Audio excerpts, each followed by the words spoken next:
Viewers, మన ఆరోగ్య విషయంలో ప్రతి ఒక్కరి లైఫ్లో కూడా ఒక సైలెంట్ సూపర్ హీరో అంటూ ఒకరు ఉంటారు. వాళ్ళే జనరల్ ఫిజిషియన్స్. సో అలాంటి ఒక సూపర్ హీరో జనరల్ ఫిజిషియన్ ఈ రోజు మన పోడ్కాస్ట్ లో మనతో పాటు ఉన్నారు. వారే డాక్టర్ శంకర్ ప్రసాద్ గారు.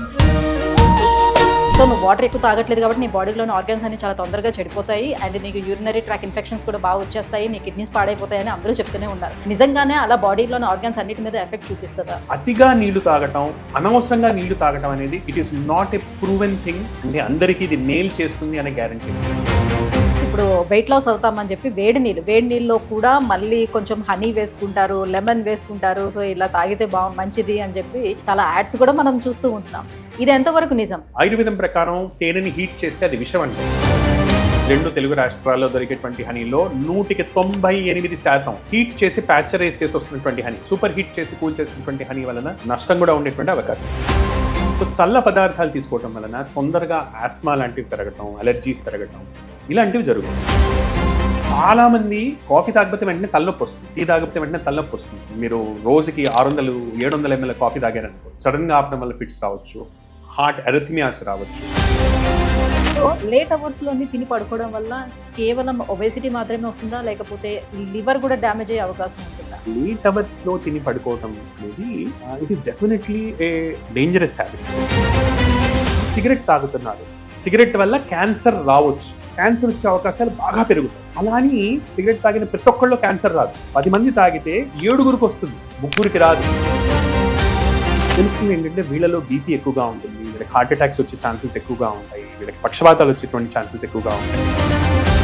రాత్రిపూట కంటిన్యూస్ గా వర్క్ చేయడం ఇది డెఫినెట్లీ ఎ బ్యాడ్ హ్యాబిట్. అంటే దాని వలన BP, sugar, cholesterol, thyroid, strokes. అంటే ఒకప్పుడు చక్కగా మట్టిలోకి వెళ్ళి బాగా ఆడుకొని వచ్చేవాళ్ళం కదా, సో అప్పుడు ఏం అయ్యేది కాదు. కానీ ఇప్పుడు మట్టిలో కూడా పిల్లల్ని పంపించట్లేదు, చాలా హైజీన్ అని మెయింటైన్ చేయాలని చూస్తున్నారు. అయినప్పటికీ కూడా వాళ్ళు సిక్ అవుతా వస్తున్నారు. ఎందుకని? యాక్చువల్లీ బాగా మట్టిలో దుమ్ములో ఆడుకునే వాళ్ళలో యాక్చువల్లీ అలర్జీస్ తక్కువ ఉంటాయి. నీట్ గా పెరిగి ఎప్పుడో ఒకసారి దుమ్ములో వెళ్ళే వాళ్ళకి అలర్జీస్ వస్తాయి. పారాసిటమాల్ వేసుకున్నారు పర్వాలేదు, కానీ మన వాళ్ళు అంతతో ఆగట్లా. మెడికల్ షాప్కి వెళ్ళి మంచి యాంటీబయాటిక్ ఇవ్వని అడుగుతారు, లేదా మెడికల్ షాప్ వాళ్ళే చెప్తారు ఇది వేసుకోండి యాంటీబయాటిక్, ఆ డాక్టర్ గారు ఎలాగైతే రాస్తారు వేసుకోండి. ఇది వెరీ డేంజరస్ హ్యాబిట్. యాంటీబయాటిక్స్ ఇష్టం వచ్చినట్టు ఎడాపెడా వాడటం వలన జరిగే నష్టం ఏంటంటే, నిజంగా ఈ జబ్బు ముదిరి హాస్పిటల్కి వెళ్లాల్సి వస్తే 2 రోజుల అడ్మిషన్లో మొత్తం బ్యాలెన్స్ అక్కడికక్కడ అయిపోతుంది. Hi, hello, welcome to healthy talks with Suji.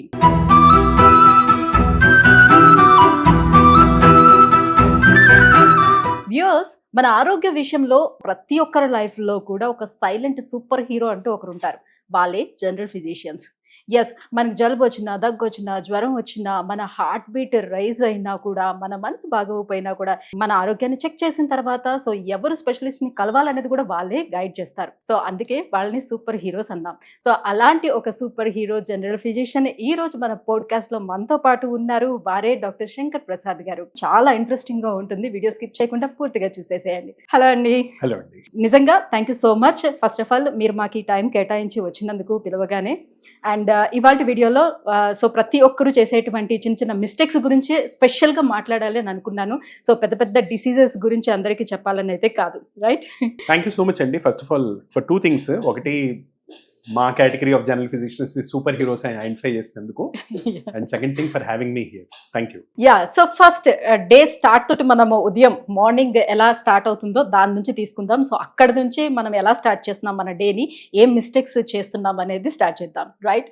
So పొద్దున్న లేవగానే అందరూ కూడా మంచిగా ఒక బాటిల్ వాటర్ తాగుతారు, లేకపోతే ఒక గ్లాస్ వాటర్ తీసుకుంటూ ఉంటారు. సో ఇలా వాటర్ తీసుకుంటే బాడీ డీటాక్స్ అవుతుందని చాలా మంది నమ్ముతారు. ఇది ఎంతవరకు నిజం? డీటాక్స్ అనేది ఒక రిలేటివ్ కాన్సెప్ట్ అండి. అంటే మనం బాడీ నుంచి ఏమేం పంపిస్తున్నాము అనే దాన్ని బట్టి ఉంటుంది. సో అబ్సల్యూట్ గా నీళ్లు తాగినంత మాత్రాన డీటాక్స్ అవుతుందని కాదు, అలా అని నీళ్లు తాగితే డీటాక్స్ అవ్వదని కాదు. Okay, but there are some important aspects about it. అంటే ఫస్ట్ థింగ్, ఎంత నీళ్లు తాగాలి, ఎలాంటి నీళ్లు తాగాలి, ఎప్పుడు తాగాలి. ఎక్సెస్ వాటర్ తీసుకోవటం మంచిది కాదు. మళ్ళీ ఎక్సెస్ అనేది మనిషికి మారుతూ ఉంటుంది, సీజన్ కి మారుతుంది. ఫర్ ఎగ్జాంపుల్ ఇప్పుడు వర్షాకాలంలో కూర్చొని చల్లనీళ్ళు ఎక్కువ తాగితే it might not be a very good idea. అలానే సమ్మర్లో చల్లనీళ్ళు తీసుకుంటే ఇట్ ఇస్ ఓకే. సో వర్షాకాలంలో కనుక, అంటే బయట చల్లగా ఉన్నప్పుడు గోరువెచ్చని నీళ్లు తాగితే it stimulates the digestive tract. మనకి Mm. బేసికలీ మోషన్ అవ్వడానికి కానివ్వండి, బేసిక్ ఫంక్షన్స్ కానివ్వండి స్టిమ్యులేట్ చేస్తుంది కాబట్టి it is a good idea. అయితే ఇట్ షుడ్ నాట్ బి మరీ ఇన్ ఎక్సెస్. ఒక 500 to 750 ml వరకు ఇట్ ఈస్ ఓకే ఎవరికి కాన్స్టిపేషన్ ఉన్న వాళ్ళకి. Mm. నార్మల్ వాళ్ళకి 250 to 500 ml వరకు it is more than sufficient. Mm. అంతేకాని అంతకంటే ఎక్కువ తీసుకోవటం, beyond season are beyond relevance తీసుకోవటం. ఇప్పుడు మనం దాహం అనే కాన్సెప్ట్ తీసుకున్నాం అనుకోండి, మీరు 10 మందిని చూస్తే 10 మందికి ఒకే రకమైన దాహం ఉండదు. Mm. కొంతమంది రోజంతా నీళ్లు తాగకపోయినా వాళ్ళకి ఎటువంటి ఇబ్బంది ఉండదు. అవును. వెరస్ కొంతమందికి ఒక గంట సేపు నీళ్లు తాగకపోయినా కూడా వేడి చేసినట్టు యూరిన్లో బర్నింగ్ ఇలా అనిపిస్తుంటుంది. Mm. సో వాళ్ళ శరీర తత్వాల్ని బట్టి, వాళ్ళ శరీర పరిస్థితిని బట్టి వాటర్ అనేది ఎక్కువ తక్కువ అవుతుంది. Okay. So one jacket does not fit all అండి. అంటే ఒకటే మినిమం size- క్వాంటిటీ ఇంత తీసుకోవాలని ఏమైనా ఉంటుందా? ఇప్పుడు 3 to 5 లీటర్స్ అంటా తీసుకోవాలి. సో నాకు దాహం ఉన్నా లేకపోయినా కూడా ఇప్పుడు ఏంటది టైం పెట్టుకుని మరి వాటర్ తీసుకోవడం అనేది స్టార్ట్ చేస్తున్నారు. దాహం లేనప్పుడు కూడా ఎందుకు తీసుకోవాలి? తీసుకోకపోతే ఏమవుతుంది? నేను అదే చెప్తున్నానండి, ఇట్ ఈస్ రాంగ్. ప్రతి మనిషి 3 to 5 లీటర్స్ తీసుకోవాలనే రూల్ కాదండి. Mm. ఇది ఎక్కడ కూడా ప్రూవ్ అయిన రూల్ కాదు, ఇది ఎక్కడైనా ఎస్టాబ్లిష్ అయిన సిస్టమ్ కాదు. ఫండమెంటలీ దాహం బట్టి తాగాల్సి ఉంటుంది. మన దాహం అనే సిస్టమ్ బాడీలో చాలా sensitive system. Mm. So osmolality అనే దాన్ని బ్రెయిన్ మెజర్ చేసి మనకి ప్రిసైజ్ గా చెప్తుంటుంది. 1 to 2 మిల్లీ ఆస్మోల్స్ తేడా వచ్చినా మనకి దాహం అనేది స్టిమ్యులేట్ అవుతుంది. సో యాక్చువల్ గా ప్రిసైజ్ గా అయితే కనుక మన దాహం బట్టి, మన యూరిన్ కలర్ బట్టి యాక్చువల్లీ మనం మానిటర్ చేసుకోవచ్చు. Mm. యూరిన్ డార్క్ ఎల్లో అవుతుంది అంటే మనకి నీళ్ళు ఎక్కువ తాగాలి అని అర్థం. దాహం వేస్తుంది అంటే నీళ్ళు తీసుకోవాలి అని అర్థం. దాహం లేదు, యూరిన్ నార్మల్ కలర్ లో ఉంది అంటే ఇట్ మీన్స్ యాక్చువల్లీ నీళ్ళు అవసరం లేదు అని అర్థం. ఓకే. సో ప్రతి ఒక్కళ్ళకు కూడా ఇది సేక్రోసాంక్ట్ రూల్ కాదండి, అందరూ 3 లీటర్లు తాగవలసిందే, 5 లీటర్లు తాగవలసిందే అనేది దట్స్ నాట్ కరెక్ట్. రెండవది పైపెచ్చు it can be dangerous also. For example heart patients అనుకుందాం, లేదా హార్ట్ ఫ్లూయిడ్ ని రీటైన్ చేసే కొన్ని మందులు ఉంటాయి, అటువంటి మందులు వేసుకున్న వాళ్ళు అనుకుందాం, రీనల్ ప్రాబ్లమ్స్ ఉన్న వాళ్ళు అనుకుందాం. వీళ్ళలో ఫ్లూయిడ్ అక్యూములేట్ అయ్యి హార్ట్కి ఇంకా స్ట్రెయిన్ అనేది పెరుగుతుంది. అలానే సోడియం ఎక్కువ తక్కువ అవుతున్న పేషెంట్స్ ఉంటారు చాలా మంది, పర్టికులర్లీ ఈ టెల్మాసార్టాన్ లాంటి మందులు వాడుతున్నటువంటి వాళ్ళు ఎండాకాలంలో. సో ఈ ఎక్సెస్ వాటర్ తీసుకోవటం వల్ల సోడియం డౌన్ అయ్యి దాని వలన మళ్ళీ బ్రెయిన్ కి డ్యామేజెస్ ఇలా అవుతాయి. ఓకే. సో ఏదన్నా కూడా గౌతమ బుద్ధుడు 2600 సంవత్సరాల క్రితం కనుక్కున్న సత్యం ఏదైతే ఉందో, ఈ ఎక్స్ట్రీమ్ కి వెళ్ళొద్దు, ఆ ఎక్స్ట్రీమ్ కి వెళ్ళొద్దు. Mm. మధ్య మార్గంలో నడవడం అనేది చాలా ఇంపార్టెంట్. ఇప్పటికి కూడా అదే రూల్ అండి. రైట్. సో ఫర్ సపోజ్ నేనే ఎగ్జాంపుల్గా తీసుకుంటే, నన్ను ఎగ్జాంపుల్గా తీసుకున్నప్పుడు నాకు చిన్నప్పటి నుంచి కూడా ఎక్కువగా వాటర్ తాగే అలవాటు లేదు. టు బి ఫ్రాంక్, నాకు దాహం అనిపిస్తే తప్పితే కానీ నేను వాటర్ తాగను. సో ఈవెన్ ఫుడ్ తీసుకున్న తర్వాత కూడా చాలా సేపటికి కానీ 2 hours కానీ నాకు దాహం అనిపించదు. పర్ డేలో మాక్సిమం చూసుకుంటే ఒక 1 లీటర్ తాగడం నాకు చాలా ఎక్కువ. సో నువ్వు వాటర్ ఎక్కువ తాగట్లేదు కాబట్టి నీ బాడీలోని ఆర్గన్స్ అన్ని చాలా తొందరగా చెడిపోతాయి, అండ్ నీకు యూరినరీ ట్రాక్ ఇన్ఫెక్షన్స్ కూడా బాగా వచ్చేస్తాయి, నీ కిడ్నీస్ పాడైపోతాయి అని అందరూ చెప్తూనే ఉన్నారు. బట్ నేను స్టిల్ నేను యాక్టివ్గానే ఉన్నాను, నా పని నేను చేసుకుంటున్నా, నాకు దాహం అనిపించినప్పుడే తాగుతున్నా. నిజంగానే అలా బాడీలోని ఆర్గన్స్ అన్నిటి మీద ఎఫెక్ట్ చూపిస్తుందా? నేను అదే చెప్తున్నానండి. ఇది ఇప్పుడు మెటబాలిజం అన్నది అందరికి ఒకటేలాగా మెటబాలిజం ఉండదండి.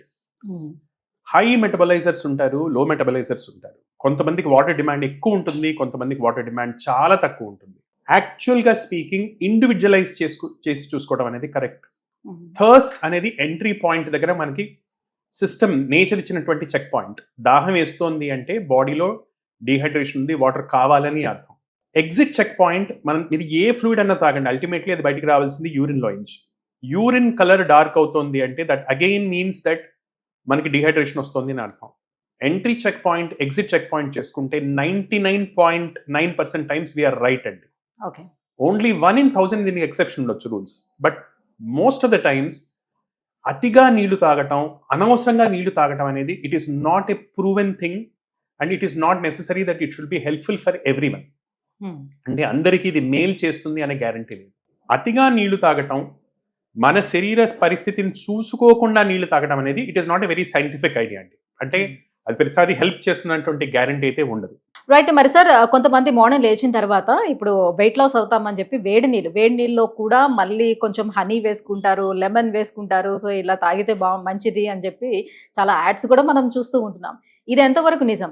అండ్ ఓవరాల్ గా కూడా డే మొత్తంలో, అది సమ్మర్ కానివ్వండి, వింటర్ కానివ్వండి, ఎప్పుడైనా సరే, ఏ సీజన్ లో అయినా సరే, వేడి నీళ్ళు కంటిన్యూస్ గా తాగితే ఫ్యాట్ లాస్ అవుతుంది కాబట్టి ఒక ఫ్లాస్క్ లోని వేడి నీళ్ళు పట్టుకొని వెళ్తూ ఉన్నారు. సో అలా చేయొచ్చు అంటారా?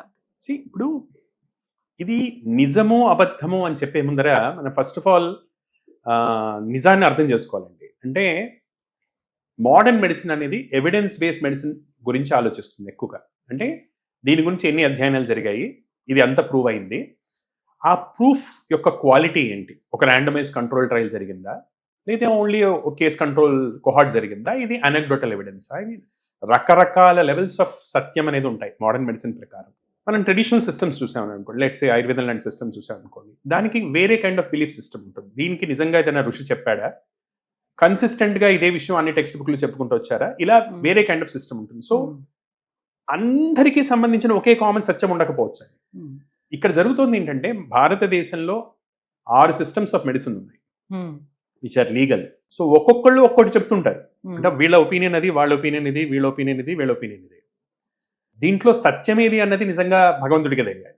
అంటే దానికి ఒక సెపరేట్ ఇన్స్టిట్యూట్ పెట్టి నిజంగా రీసెర్చ్ చేసి వీటిలో నిజంగా సత్యమేది అని తేల్చాల్సినటువంటి పరిస్థితి నిజంగా ఉంది. సో ఎవరి పర్స్పెక్టివ్ మాట్లాడుతున్నామో అనేటువంటి క్లారిటీ మనకు ఉండాల్సి ఉంటుంది. దెన్ మీరు అడిగినటువంటి ప్రశ్న, వేడి నీళ్లు తాగటం వల్ల ఫ్యాట్ కరుగుతుందా అంటే, వేడి నీళ్లు తాగటం వలన మెటబాలిజం మైల్డ్గా స్టిమ్యులేట్ అవుతుంది.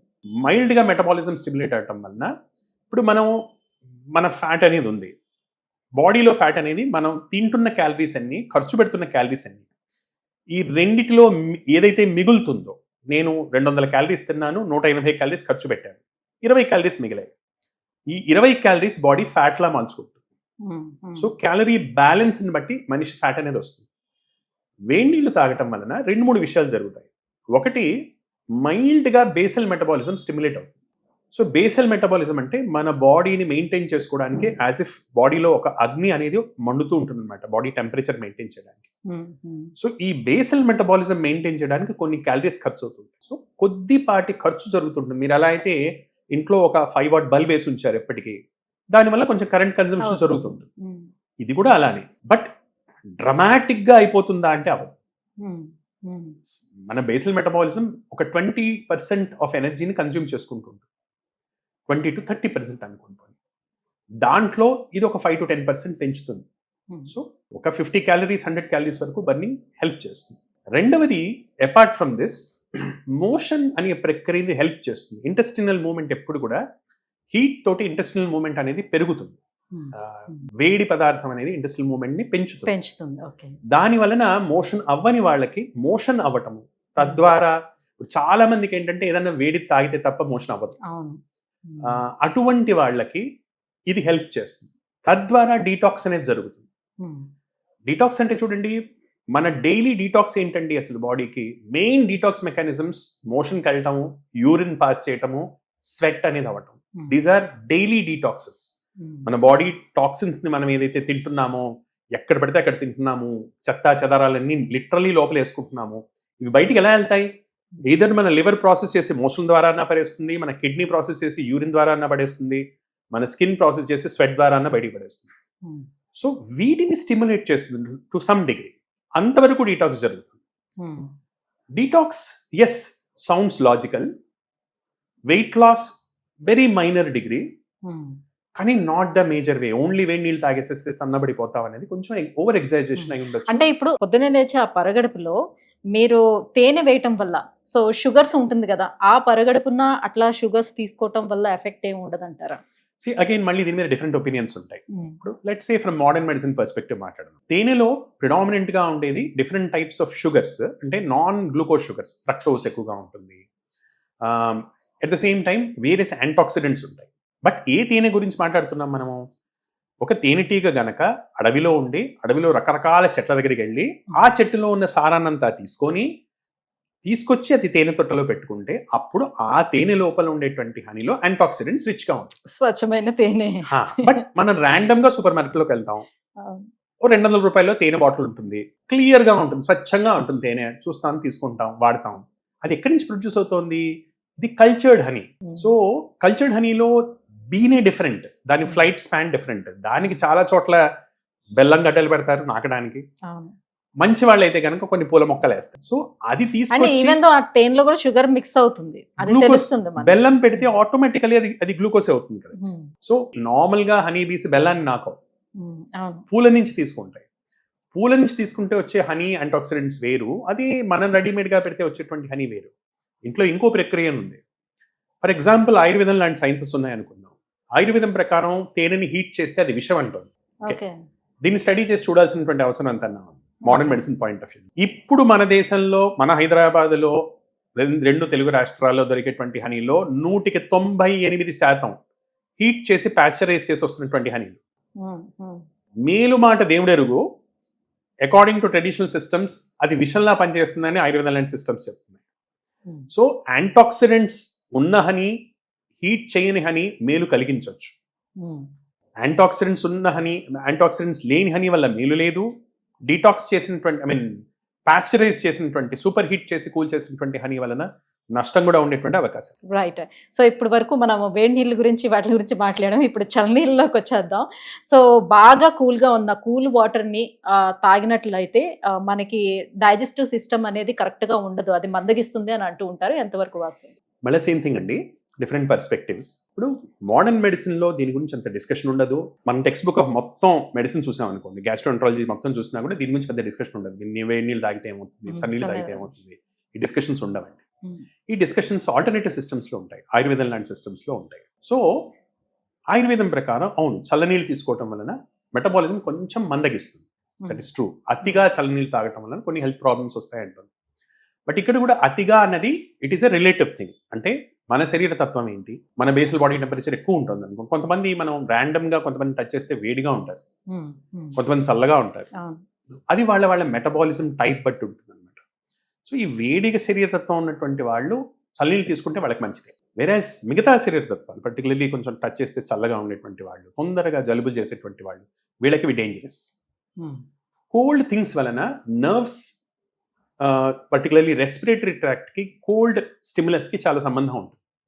సో చల్ల పదార్థాలు తీసుకోవటం వలన తొందరగా ఆస్మా లాంటివి పెరగటం, అలర్జీస్ పెరగటం, ఇలాంటివి జరుగుతుంది. సో ఆ సెగ్మెంట్ ఉన్నటువంటి వాళ్ళు, జలుబులు, దగ్గులు, ఆస్మా, వీటి బారిన పడుతున్నటువంటి వాళ్ళకి ఆబ్వియస్లీ అది మంచిది కాదు. అది వాళ్ళని అడిగినా, మీరు ఎవరినైనా అడిగితే వాళ్ళే చెప్తారు, చల్లనీళ్ళు తాగితే వెంటనే మాకు జలుబు చేస్తుంది, మేము తాగము అని. సో అలా ఉండేవాళ్ళు ఓకే, మిగతా వాళ్ళు కూడా ఓకే, వాళ్ళకి పడినా కూడా ఒకళ్ళు తాగితే ఏమైనా ఇబ్బంది ఉంటుందా అని అనే పాయింట్ ఆఫ్ వ్యూలో మనం చూసుకుంటే, లైక్ ఐ సెడ్ అండి, ఏదన్నా ఎక్స్ట్రీమ్స్ ఆర్ డెఫినెట్లీ బ్యాడ్. అతిగా చల్లగా తాగుతుంటే అది ఖచ్చితంగా ఇట్ ఈస్ బ్యాడ్. మైల్డ్ చల్లగా తాగితే వాళ్ళ శరీర తత్వం బట్టి, సీజన్ బట్టి మేలు చేయొచ్చు, హాని చేయొచ్చు. ఎండాకాలంలో వేడి శరీర తత్వం ఉన్నటువంటి వాళ్ళు మైల్డ్ గా చల్లగా ఉన్న నీళ్ళు తీసుకుంటే వాళ్ళకి ఇబ్బంది ఉండకపోవచ్చు. వేరాస్ దీనికి ఆపోజిట్ గా ఉంటే వాళ్ళకి ఇబ్బంది రావచ్చు. సో పొద్దున్న లేచిందే కమ్మగా ఒక కాఫీయో లేకపోతే టీయో తాగందే కొంతమందికి రోజు గడవదు. సో చాలా మందికి, నాట్ ఓన్లీ కొంతమందికి. సో డెఫినెట్గా వేడివేడిగా అలాంటిది ఏదైనా తాగితేనే చాలా రిలీఫ్గా ఉన్నట్టుగా చాలా మంది ఫీల్ అవుతుంటారు. అయితే ఈ కాఫీ టీలు తాగుతున్నప్పుడు బిఫోర్ కొంతమంది మెడిసిన్స్ ఏమైనా వేసుకోవాల్సి వస్తే వేసేసుకొని కాఫీ టీలు తాగుతూ ఉంటారు. లేదు అని అంటే వాటర్తో తాగాల్సినటువంటి మెడిసిన్ని ఈ కాఫీ టీలతోనే తీసేసుకుంటూ ఉంటారు మరి కొంతమంది. సో ఇది ఎంతవరకు కరెక్ట్, ఎంతవరకు రాంగ్? అలా చేయొచ్చా, చేయకూడదా? ఇక్కడ రెండు విషయాలండి మీరు అడిగింది. మొదటిది, అసలు చాలా మంది నెగ్లెక్ట్ చేసే విషయం ఏంటంటే కమ్మగా కాఫీ అని మనం అనుకుంటున్నాం, కానీ టీ, కాఫీ అనేది వరల్డ్ మొత్తం మీద ఉన్న అతి మౌలికమైనటువంటి లేదా కామన్ గా ఉన్నటువంటి సబ్స్టెన్స్ అబ్యూస్ అండి. సబ్స్టెన్స్ అబ్యూస్ అంటే మనకి ఎంతవరకు సిగరెట్, నికోటిన్, ఆల్కహాల్, డ్రగ్స్ ఇవి గుర్తుకొస్తాయి. కానీ కల్చరల్ గా అన్నిటికంటే ఎక్కువ జరిగే substance abuse coffee and tea. Right. చాలా మంది అంటే వాళ్ళకి తెలిసిన విషయమే, కాఫీ తాగకపోతే వెంటనే తలనొప్పి వస్తుంది, టీ తాగకపోతే వెంటనే తలనొప్పి వస్తుంది, విచ్ మీన్స్ బాడీ దానికి ఆల్రెడీ అలవాటు పడిపోయింది. సో మైల్డ్ అడిక్షన్స్ లో ఇది అతి కామనెస్ట్ అడిక్షన్. సో హెల్తీ హ్యాబిటా అంటే యాక్చువల్లీ కాదు, అన్లెస్ ఇన్ పర్టికులర్ సర్కమ్స్టాన్సెస్. అంటే చూడండి, మీరు చాలా చల్ల ప్రదేశంలో ఉంటున్నారు. ఇప్పుడు కాఫీ కామన్ గా యూరోపియన్ నేషన్స్ నుంచి యాక్చువల్లీ మనకు వచ్చినటువంటి అలవాటు, వాళ్ళకి అది హెల్ప్ చేస్తుంది. ఎందుకు? చల్లగా ఉండే ప్రదేశం కనుక ఇది మెటబాలిజంని యాక్టివేట్ చేస్తుంది కనుక. కెఫీన్ అనేది సింపాథెటిక్ సిస్టమ్ యొక్క స్ట్రాంగ్ స్టిమ్యులేటర్. బాడీ హీట్ పెంచుతుంది, హార్ట్ రేట్ పెంచుతుంది, బీపీ పెంచుతుంది, యాక్టివిటీ పెంచుతుంది. It's a very strong chemical. ఎక్కువగా తీసుకుంటే ఫిట్స్ కూడా వస్తాయి. అంటే మీరు రోజుకి 600-700 ml కాఫీ తాగారనుకోండి, సడన్ గా ఆపడం వల్ల ఫిట్స్ రావచ్చు, హార్ట్ ఎరిథమియాస్ రావచ్చు, రకరకాల సైడ్ ఎఫెక్ట్స్ రావచ్చు. సో కాఫీ, టీ అనేవి మామూలు పదార్థాలు అని అనుకోవటం తప్పు.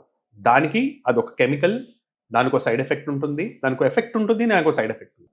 మళ్ళీ మోతాదులో తాగటము, మన శరీర తత్వం బట్టి తాగటము, వాతావరణం బట్టి తాగటం ఈజ్ వెరీ ఇంపార్టెంట్. వేడి క్లైమేట్స్ లో టీ బెటర్, చల్ల క్లైమేట్స్ లో coffee better.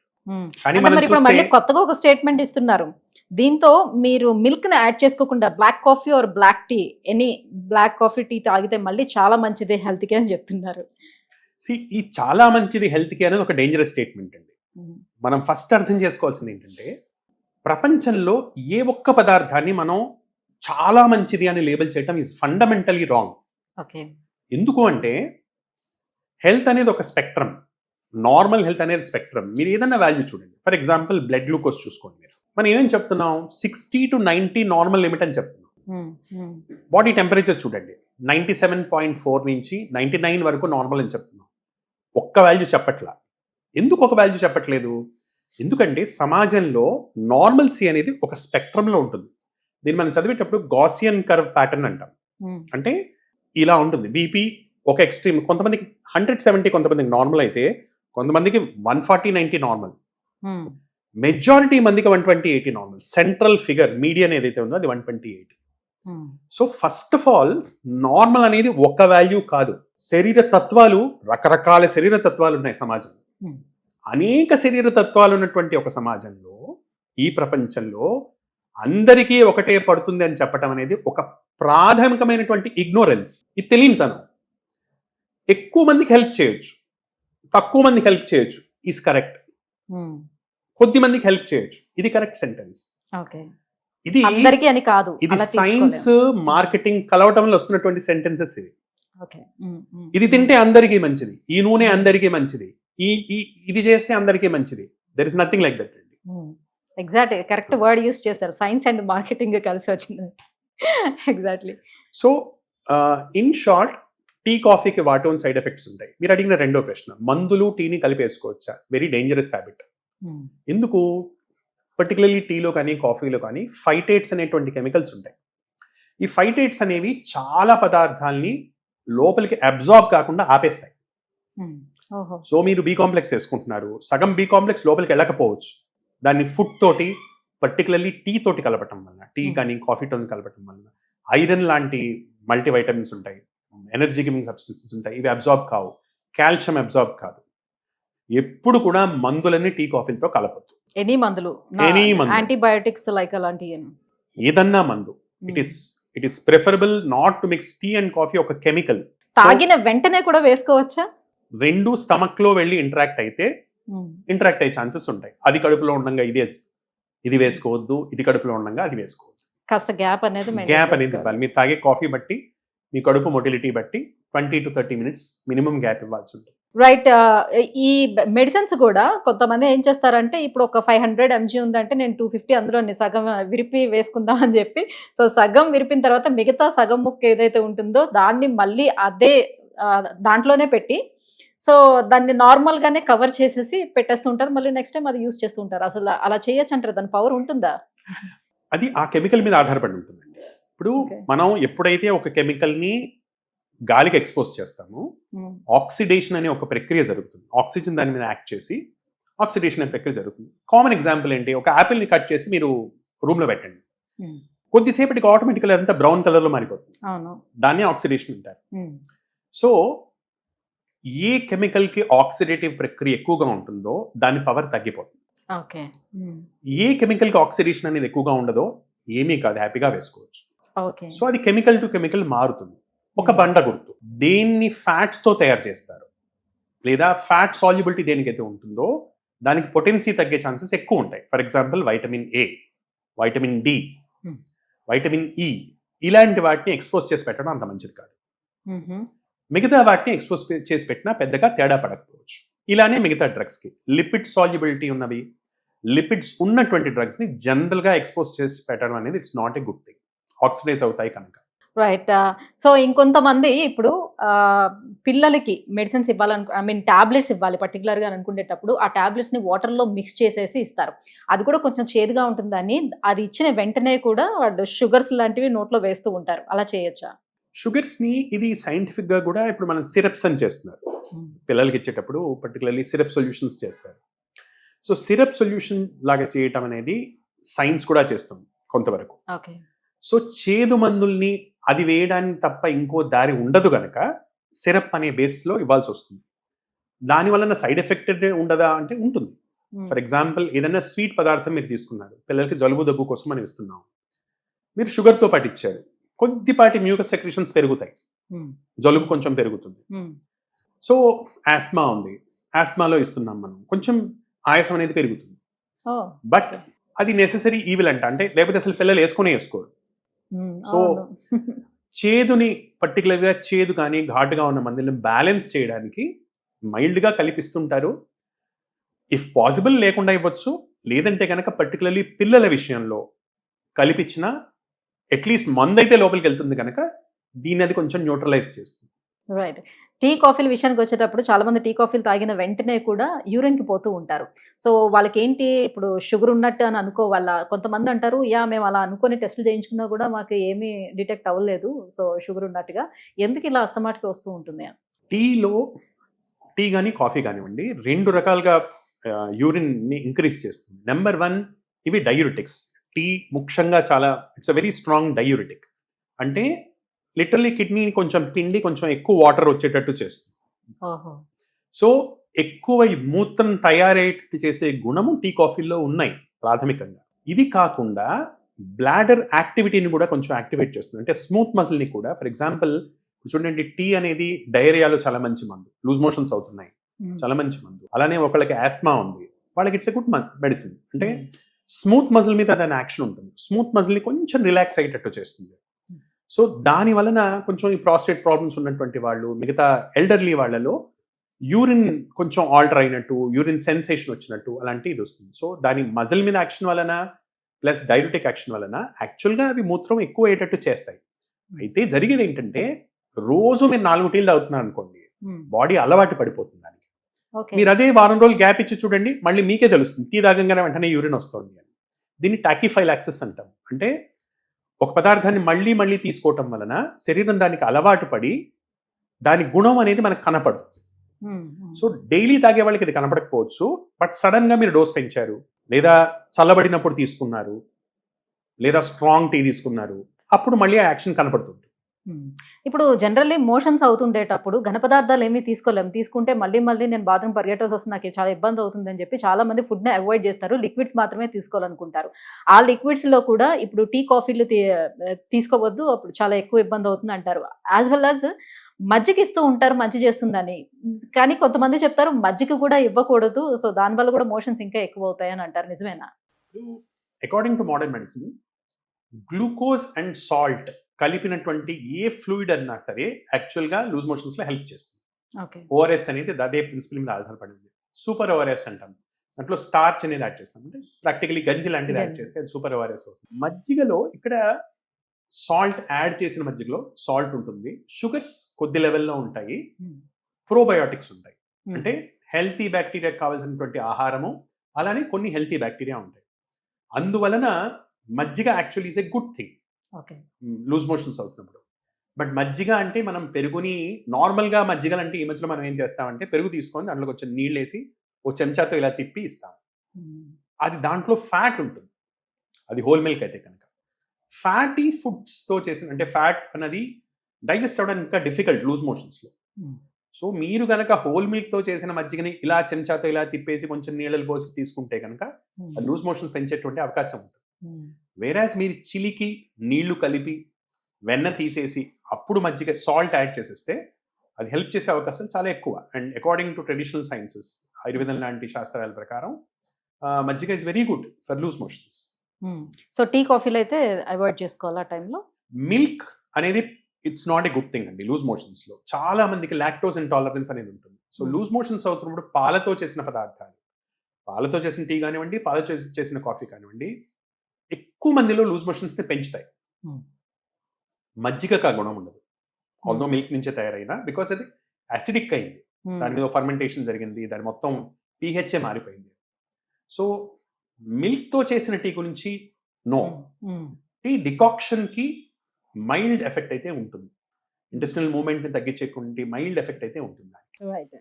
So any time మధ్యాహ్నం కావచ్చు, రాత్రి కావచ్చు చాలా మందికి తినగానే మంచిగా ఒక మత్తు నిద్ర అనేది వస్తుంది. ఆ మత్తు అనేది ఆవరిస్తూ ఉంటుంది. అయితే చాలా వరకు కొంతమందికి మధ్యాహ్నం వేళ కాసేపు అలాగా కునుకు తీసామనంటే చాలా యాక్టివ్‌గా అనిపిస్తుంది. ఒకవేళ మధ్యాహ్నం పడుకోలేదు అని అంటే తలంతా పట్టేసినట్టు ఉంది, నాకు హెడేక్‌లా అనిపిస్తుంది, చాలా డ్రౌజీగా ఉందని కంప్లెయింట్ చేస్తూ ఉంటారు. మధ్యాహ్నం వేళ పడుకోవడం అనేది నిజంగా శరీరానికి మంచిదా? కాదా?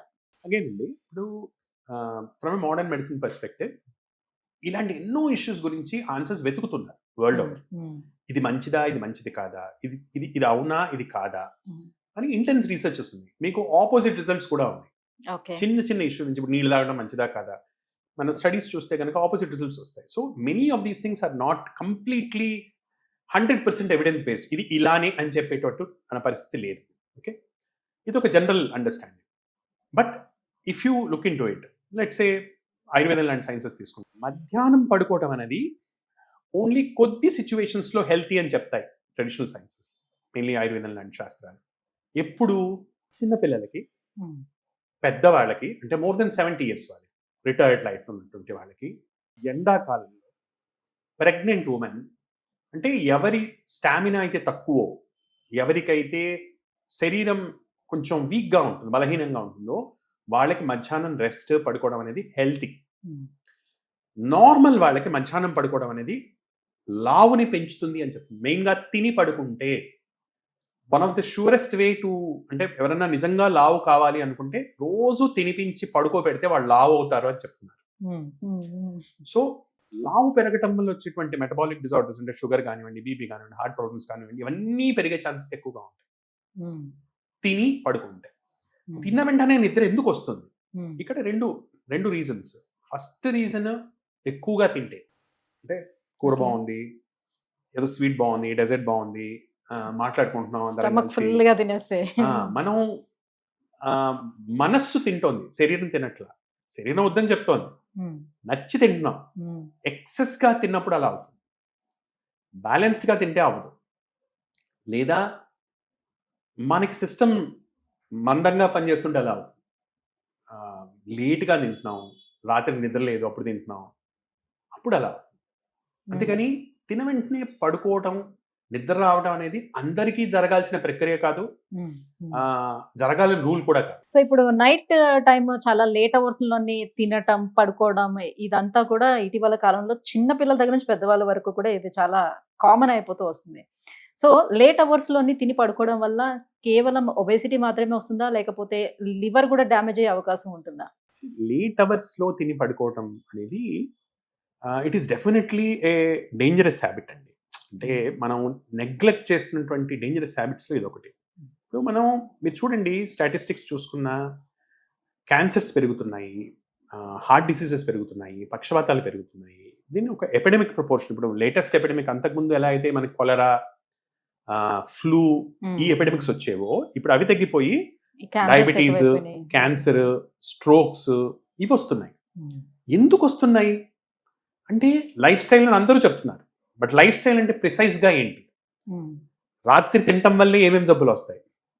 ఇది as of now science cannot answer this question. ఎందుకంటే చెప్పడం అంతే ఈజీ కూడా కాదు. ఇది చేయడం వలన ఇది జరుగుతుంది. సైన్స్లో 2 పదాలు ఉంటాయండి, కాజేషన్, అసోసియేషన్. కాజేషన్ అంటే దోమ కుట్టింది, దాంట్లో నుంచి ఒక క్రిమి, ప్లాస్మోడియం అనేది లోపలికి వెళ్ళింది, దానివల్లే జ్వరం వచ్చింది. ఆ క్రిమి చచ్చిపోతే జ్వరం తగ్గిపోయింది. ఇది కాజేషన్ అంటారు. దీనివల్లే ఇది జరుగుతుంది, ఇది లేకపోతే అది జరగదు. దీని కాజేషన్. అసోసియేషన్ అంటే ఏంటి? సిగరెట్ తాగుతున్నారు, సిగరెట్ వల్ల క్యాన్సర్ రావచ్చు, క్యాన్సర్ వచ్చే అవకాశాలు బాగా పెరుగుతాయి. అలా అని సిగరెట్ తాగిన ప్రతి ఒక్కళ్ళు క్యాన్సర్ రాదు. 10 మంది తాగితే 7గురికి వస్తుంది, 3గురికి రాదు. ఇది అసోసియేషన్. సో ఇక్కడ మనం కాజేషన్, అసోసియేషన్ యొక్క డిఫరెన్స్ మనం చూసుకోవాలి. సో లైఫ్ స్టైల్ ఇష్యూ వచ్చేటప్పటికి మోడర్న్ మెడిసిన్ సంబంధించిన వరకు అసోసియేషన్స్ ఉంటాయి. లేట్గా తినేవాళ్ళు, లేట్గా లైఫ్ స్టైల్ ఇర్రెగ్యులర్గా ఉన్న వాళ్ళలో ఈ మధ్యలో జరుగుతున్నటువంటి స్టడీస్లో తెలుస్తుంది ఏంటంటే వీళ్ళలో బీపీ ఎక్కువగా ఉంటుంది, వీళ్ళకి హార్ట్ అటాక్స్ వచ్చే ఛాన్సెస్ ఎక్కువగా ఉంటాయి, వీళ్ళకి పక్షవాతాలు వచ్చేటువంటి ఛాన్సెస్ ఎక్కువగా ఉంటాయి అని చెప్తున్నారు. మనకి లివర్తో అసోసియేషన్ ఉందా? Not very clear. అంటే లేట్గా తింటే ఖచ్చితంగా లివర్ ప్రాబ్లం వస్తుందా? చెప్పలేదు. సో తెలిసినంత వరకు బీపీ, షుగర్, హార్ట్, స్ట్రోక్ వీటితో మాత్రం అసోసియేషన్. అలాగే లేట్ అవర్స్ లో పడుకునే వాళ్ళలో కూడా సేమ్ సేమా? సేమ్. ఎవరైతే రాత్రులు మేరుకొని అమెరికాతో పనిచేస్తున్నారో మనం సంపాదించిన డాలర్లు ఏ హాస్పిటల్కో డాలర్లో కట్టడానికే సరిపోతుంది. అంతే. అంతే తప్పించి అది మన సేవింగ్ లా మాత్రం. మీరు ఒక చాలా ఇంపార్టెంట్ విషయం, మీరు ఏ యూరోపియన్ కంట్రీకి వెళ్ళండి, మనం ఇంతగా అమెరికన్స్తో పనిచేస్తున్నాం కదా, అమెరికన్ లానే చూడండి. ఒక వ్యక్తి రాత్రి ఎన్ని గంటలు మేల్కోగలరు అన్న దాని మీద చాలా స్ట్రిక్ట్ లాస్ ఉంటాయి. భారతదేశం లేదా మనలాంటి డెవలపింగ్ కంట్రీస్ లో మేలుకుంటున్నంత రాత్రి వర్క్ ఎవ్వడూ చేయడు. ఎందుకు చేయరు? గవర్నమెంట్ ఎలో చేయదు. గవర్నమెంట్ ఎందుకు అలో చేయదు? ఇప్పుడు యూకే ఉంది, యూకేలో it is very strictly regulated. ఎందుకు? Government is answerable. వీడు ఎక్కువ గనక వాడి రాత్రి పాడి చేత పనిచేయిస్తే నేను ఆన్సరబుల్. రాత్రిపూట కంటిన్యూస్ గా వర్క్ చేయడం, డైలీ 5 రోజుల పాటు రాత్రిపూట వర్క్ చేయడం, రాత్రి షిఫ్ట్లు వర్క్ చేయడం అనేది it is definitely a bad habit. అంటే హెల్త్ పరంగా గుడ్ అండ్ బ్యాడ్ జడ్జ్ చేయడానికి we are nobody. It is an unhealthy habit. దాని వలన BP, sugar, cholesterol, thyroid, strokes, పక్షవాతాలు వచ్చే ఛాన్సెస్ ఖచ్చితంగా పెరుగుతాయి. దేర్ఫోర్ అందుకని మోస్ట్ ఆఫ్ ది డెవలప్డ్ కంట్రీస్లో it is highly regulated. Unfortunately మన దగ్గర హెల్త్ రెగ్యులేషన్స్ అనేవి చాలా తక్కువ కాబట్టి, ప్రజలకు తెలియదు కాబట్టి ఇలా అయిపోతుంది. రైట్. సో అలానే కూర్చొని జాబ్ చేసేవి ఇప్పుడు చాలా ఎక్కువైపోయినాయి, డెస్క్ జాబులు చాలా ఎక్కువయ్యాయి. సో ఆ యాక్టివిటీ అనేది చాలా తగ్గిపోయింది శరీరానికి. సో ఒక రోజులో ఎన్ని గంటల పాటు కంటిన్యూస్గా కూర్చొని పని చేయటం వల్ల ఈ సైలెంట్ డిసీజెస్, ఎలాంటి సైలెంట్ డిసీజెస్ వచ్చే ఛాన్సెస్ ఉంటాయి? సెడెంటరీ లైఫ్ స్టైల్, ఎక్కువగా కూర్చోవడం అనేది ఆబ్వియస్లీ వెయిట్ గెయిన్ కానివ్వండి, వెయిట్ గెయిన్తో వచ్చేటువంటి ప్రాబ్లమ్స్కి మెటబాలిక్ సిండ్రోమ్ అంటాం, బీపీ అంటాం, కొలెస్ట్రాల్ అంటాం, షుగర్ అంటాం, క్యాన్సర్స్ అంటాం, ఇవన్నీ ఒకటే గ్రూప్ అండి. సో ఈ అన్ని గ్రూప్స్కి సెడెంటరీ లైఫ్ స్టైల్ తోటి ఖచ్చితమైన రిలేషన్షిప్ ఉంది. దిస్ ఇస్ నోన్, దీంట్లో డౌట్ లేదు. అయితే ఎన్ని గంటలు is relative.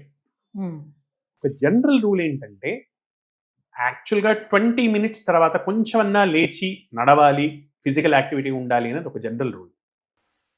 Maximum is 45 minutes. 45 నిమిషాల తర్వాత కొద్దిగా లేచి నడిచి there should be some kind of activity. ఈ రూల్ మనకి ఎక్కడ చెప్తాం? మెయిన్లీ సర్వైకల్ స్పాండిలోసిస్ ఉంది ఎవరికన్నా, వాళ్ళకి మనం చెప్తాం ఇది రూల్ ఆఫ్ 20 అని చెప్తాం. 20 నిమిషాల కంటే అలానే కూర్చోవద్దు, తలని ఒకటే పొజిషన్లో పెట్టద్దు, 20 seconds పాటు మళ్ళీ దూరం చూడాలి, ఇటువంటి విషయాలు చెప్తాం. So in general prolonged sitting for many days is not a healthy habit అండి. అయితే దాన్ని యూ కెన్ కంపెన్సేట్ ఇట్. ఇప్పుడు వర్క్ వల్ల తప్పదు, చాలా ప్రొఫెషన్స్లో అలానే కూర్చోవాల్సి ఉండాల్సి వస్తుంది. సో వాళ్ళు if they resort exercise, daily రొటీన్లో 30 నుంచి 45 నిమిషాల పాటు వ్యాయామం చేయటం వలన ఈ రిస్క్ని మనం మిటిగేట్ చేసుకోవచ్చు. వాట్ ఎవర్ రిస్క్ ఈస్, కూర్చోవటం వల్ల వచ్చే అన్ని రిస్కులు కూడా వ్యాయామం చేయటం వల్ల తగ్గుతాయి. ఆ వ్యాయామం అనేది రెగ్యులర్గా ఉండాలి. వారానికి కనీసం 150 నిమిషాలు లేదా రోజుకి 30 నిమిషాలు చొప్పున వారానికి 5 రోజులున్న పాటు వ్యాయామం చేయటం వల్ల దానిలో వచ్చినటువంటి రిస్క్ని మనం మిటిగేట్ చేసుకోవచ్చు. సో ఇప్పుడు మన లైఫ్లోనే చాలా చిన్న చిన్న జబ్బులు ఏవో ఒకటి వస్తూ ఉంటాయి. సో సిమ్టమ్స్ మనకి చిన్న చిన్నవి తెలిసినప్పటికీ కూడా చాలా ఇగ్నోర్ చేస్తూ ఉంటాము. ఆ పర్వాలేదులే, ఏం కాదు, సో ఇవి చిన్న చిన్న ప్రికాషన్స్ తీసుకుంటే తగ్గిపోతాలే అన్నట్టు ఇగ్నోర్ చేస్తూ ఉంటాము. సో ఫర్ ఎగ్జాంపుల్ మనకి లాంగ్ టర్మ్ నుంచి ఎప్పటి నుంచో మనకి గొంతు దగ్గు వస్తుందని అనుకుందాం, లేదనంటే కపల్ లాంటిది ఏదైనా కొంచెం కొంచెం పడుతున్నా కూడా ఏం కాదు, మన సొంత ట్రీట్మెంట్ ఇంట్లో ఏదో ఒకటి ట్రీట్మెంట్ తీసుకుంటూ ఇగ్నోర్ చేస్తుంటాం. సో అది జనరల్గా అది అలర్జీ ప్రాబ్లం అని అనుకోవచ్చా, లేకపోతే ఇంకేదైనా డిసీజ్కి దారి తీసే అవకాశం ఉంటుందా? అది మనకు ఒక వార్నింగ్ సైన్ లాగా భావించాలా? మళ్ళీ మళ్ళీ జలుబు దగ్గులు వస్తున్నాయి లేదా తెమడ అనేది ఫ్రీక్వెంట్గా వస్తుంది, generally allergy symptom. Very common, చాలా కామన్గా మనం చూస్తున్నాం. అది ముందు ముందు ఇంకేదైనా జబ్బుకు దారి తీస్తుందా అన్నది ఇట్ ఈస్ నాట్ అంత పెద్ద రిస్క్ ఫ్యాక్టర్ అని నేను అనుకోను పర్సనల్లీ. బట్ ఒక విషయం ఏంటంటే అలర్జీకి కొంతమందిలో పెరిగే ఛాన్సెస్ ఉంటాయి. పర్టికులర్లీ ఎవరి ఫ్యామిలీలో అయితే ఆస్మా ఉందో, తల్లిదండ్రులకి క్లోజ్ కజిన్స్లో ఆస్మా ఉన్న వాళ్ళలో అలర్జీలా స్టార్ట్ అయింది, progress over period of time asthma దాకా వెళ్ళవచ్చు. సో ఇన్ జనరల్ మాటి మాటికి జలుబు దగ్గు వస్తున్నా, గొంతు మాటి మాటికి సవరించుకోవాల్సి వస్తున్నా, అది సైనస్ ప్రాబ్లం ఉన్నట్టు. పోస్ట్ నేజల్ డ్రిప్ అంటాం, అంటే లోపల నుంచి చిన్న సెక్రీషన్స్ వచ్చి గొంతుని ఇరిటేట్ చేస్తుంటాయి. సో కామన్గా సైనసైటిస్ లక్షణం అది. సైనసైటిస్ అనేది జనరల్గా 90% అలర్జీ వల్ల వస్తుంది, మళ్ళీ మళ్ళీ వచ్చే సైనసైటిస్. అలా కాకుండా ఎప్పుడన్నా ఒకసారి వచ్చేది వైరల్ ఇన్ఫెక్షన్స్ వల్ల కానీ, బ్యాక్టీరియల్ ఇన్ఫెక్షన్స్ వల్ల కానీ, రేర్గా ఫంగల్ ఇన్ఫెక్షన్స్ వల్ల వస్తుంటుంది. సో మాటి మాటికి వస్తుంటే కనుక అలర్జీస్ ఉన్నట్టు. అలర్జీస్ కాజెస్ కూడా మన చుట్టుపక్కలే ఉండొచ్చు. మన ఇంట్లో ఉన్నటువంటి దుమ్ము కానివ్వండి, బొద్దింకలు కానివ్వండి, ఇంటి చుట్టుపక్కల పెరిగే ఈ పార్థీనియం అనేటువంటి మొక్కలు కానివ్వండి, ఇంట్లో పెంచుకునే జంతువులు, డాగ్స్ కానివ్వండి, క్యాట్స్ కానివ్వండి, అలానే పిజిన్స్ కానివ్వండి, పావురాలు వేసేటువంటి రెట్టలు కానివ్వండి, ఇంట్లో ఉన్న దుమ్ము కానివ్వండి, మనం పడుకునే దిండలో ఉన్న దుమ్ము కానివ్వండి, ఏళ్ల తరబడి మన రూమ్స్లో మన పరుపులో ఉన్నటువంటి దుమ్ము కానివ్వండి, వీటి వల్ల అలర్జీస్ కామన్గా వస్తుంటాయి. సో మన పడుకునే మంచాన్ని, పడుకునే పరుపుని, దిండుని రెగ్యులర్గా మనం ఇవి చేసుకోవటం, వాక్యూమ్ సక్షన్ చేయటం, వాక్యూమ్ క్లీనింగ్ చేయటం, బెడ్రూమ్ని క్లీన్గా పెట్టుకోవటం, డస్టీ ఆర్టికల్స్ని దగ్గర రానివ్వకపోవటం, డస్ట్ని నీట్గా పెట్టుకోవటం. అలానే ఈ పార్థినియం లాంటి మొక్కలు, కాంగ్రెస్ గ్రాస్ అంటారు, చిన్న చిన్న తెల్ల పూలతో వస్తాయి, అవి అలర్జీని ఇండ్యూస్ చేయడంలో చాలా నటోరియస్. అటువంటి మొక్క ఎక్కడ పడితే అక్కడ పెరుగుతుంటుంది. సో దాన్ని పీకించేసేయటం, పెట్స్ని హెల్తీగా ఉంచుకోవటం, ఇవన్నీ మనం చేస్తే కనుక అలర్జీస్ తగ్గుతాయి జనరల్లీ. అలానే మన గట్ హెల్త్ కి అలర్జీ కూడా రిలేషన్షిప్ ఉంది. వర్మ్స్ అనేవి ఉంటాయి కొన్ని, ఈ వర్మ్స్ వలన కూడా అలర్జీస్, రకరకాల అలర్జీస్, ఇస్నోఫిలియాస్ వస్తుంటాయి. సో ఎక్కడ పడితే అక్కడ తింటాం, ఏది పడితే అది తినేయటం, this is another cause for allergies which are treatable. అంటే ఒకప్పుడు చక్కగా మట్టిలోకి వెళ్ళి బాగా ఆడుకొని వచ్చేవాళ్ళం కదా, సో అప్పుడు ఏం అయ్యేది కాదు. కానీ ఇప్పుడు మట్టిలో కూడా పిల్లల్ని పంపించట్లేదు, చాలా హైజీన్ అని మెయింటైన్ చేయాలని చూస్తున్నారు, అయినప్పటికీ కూడా వాళ్ళు సిక్ అవుతా వస్తున్నారు. ఎందుకని? యాక్చువల్లీ దీని గురించి one school of thought is hyper immunization అంటామండి. అంటే యాక్చువల్లీ మట్టిలో ఆడుకునే పిల్లలకి అలర్జీస్ తక్కువ వస్తాయి.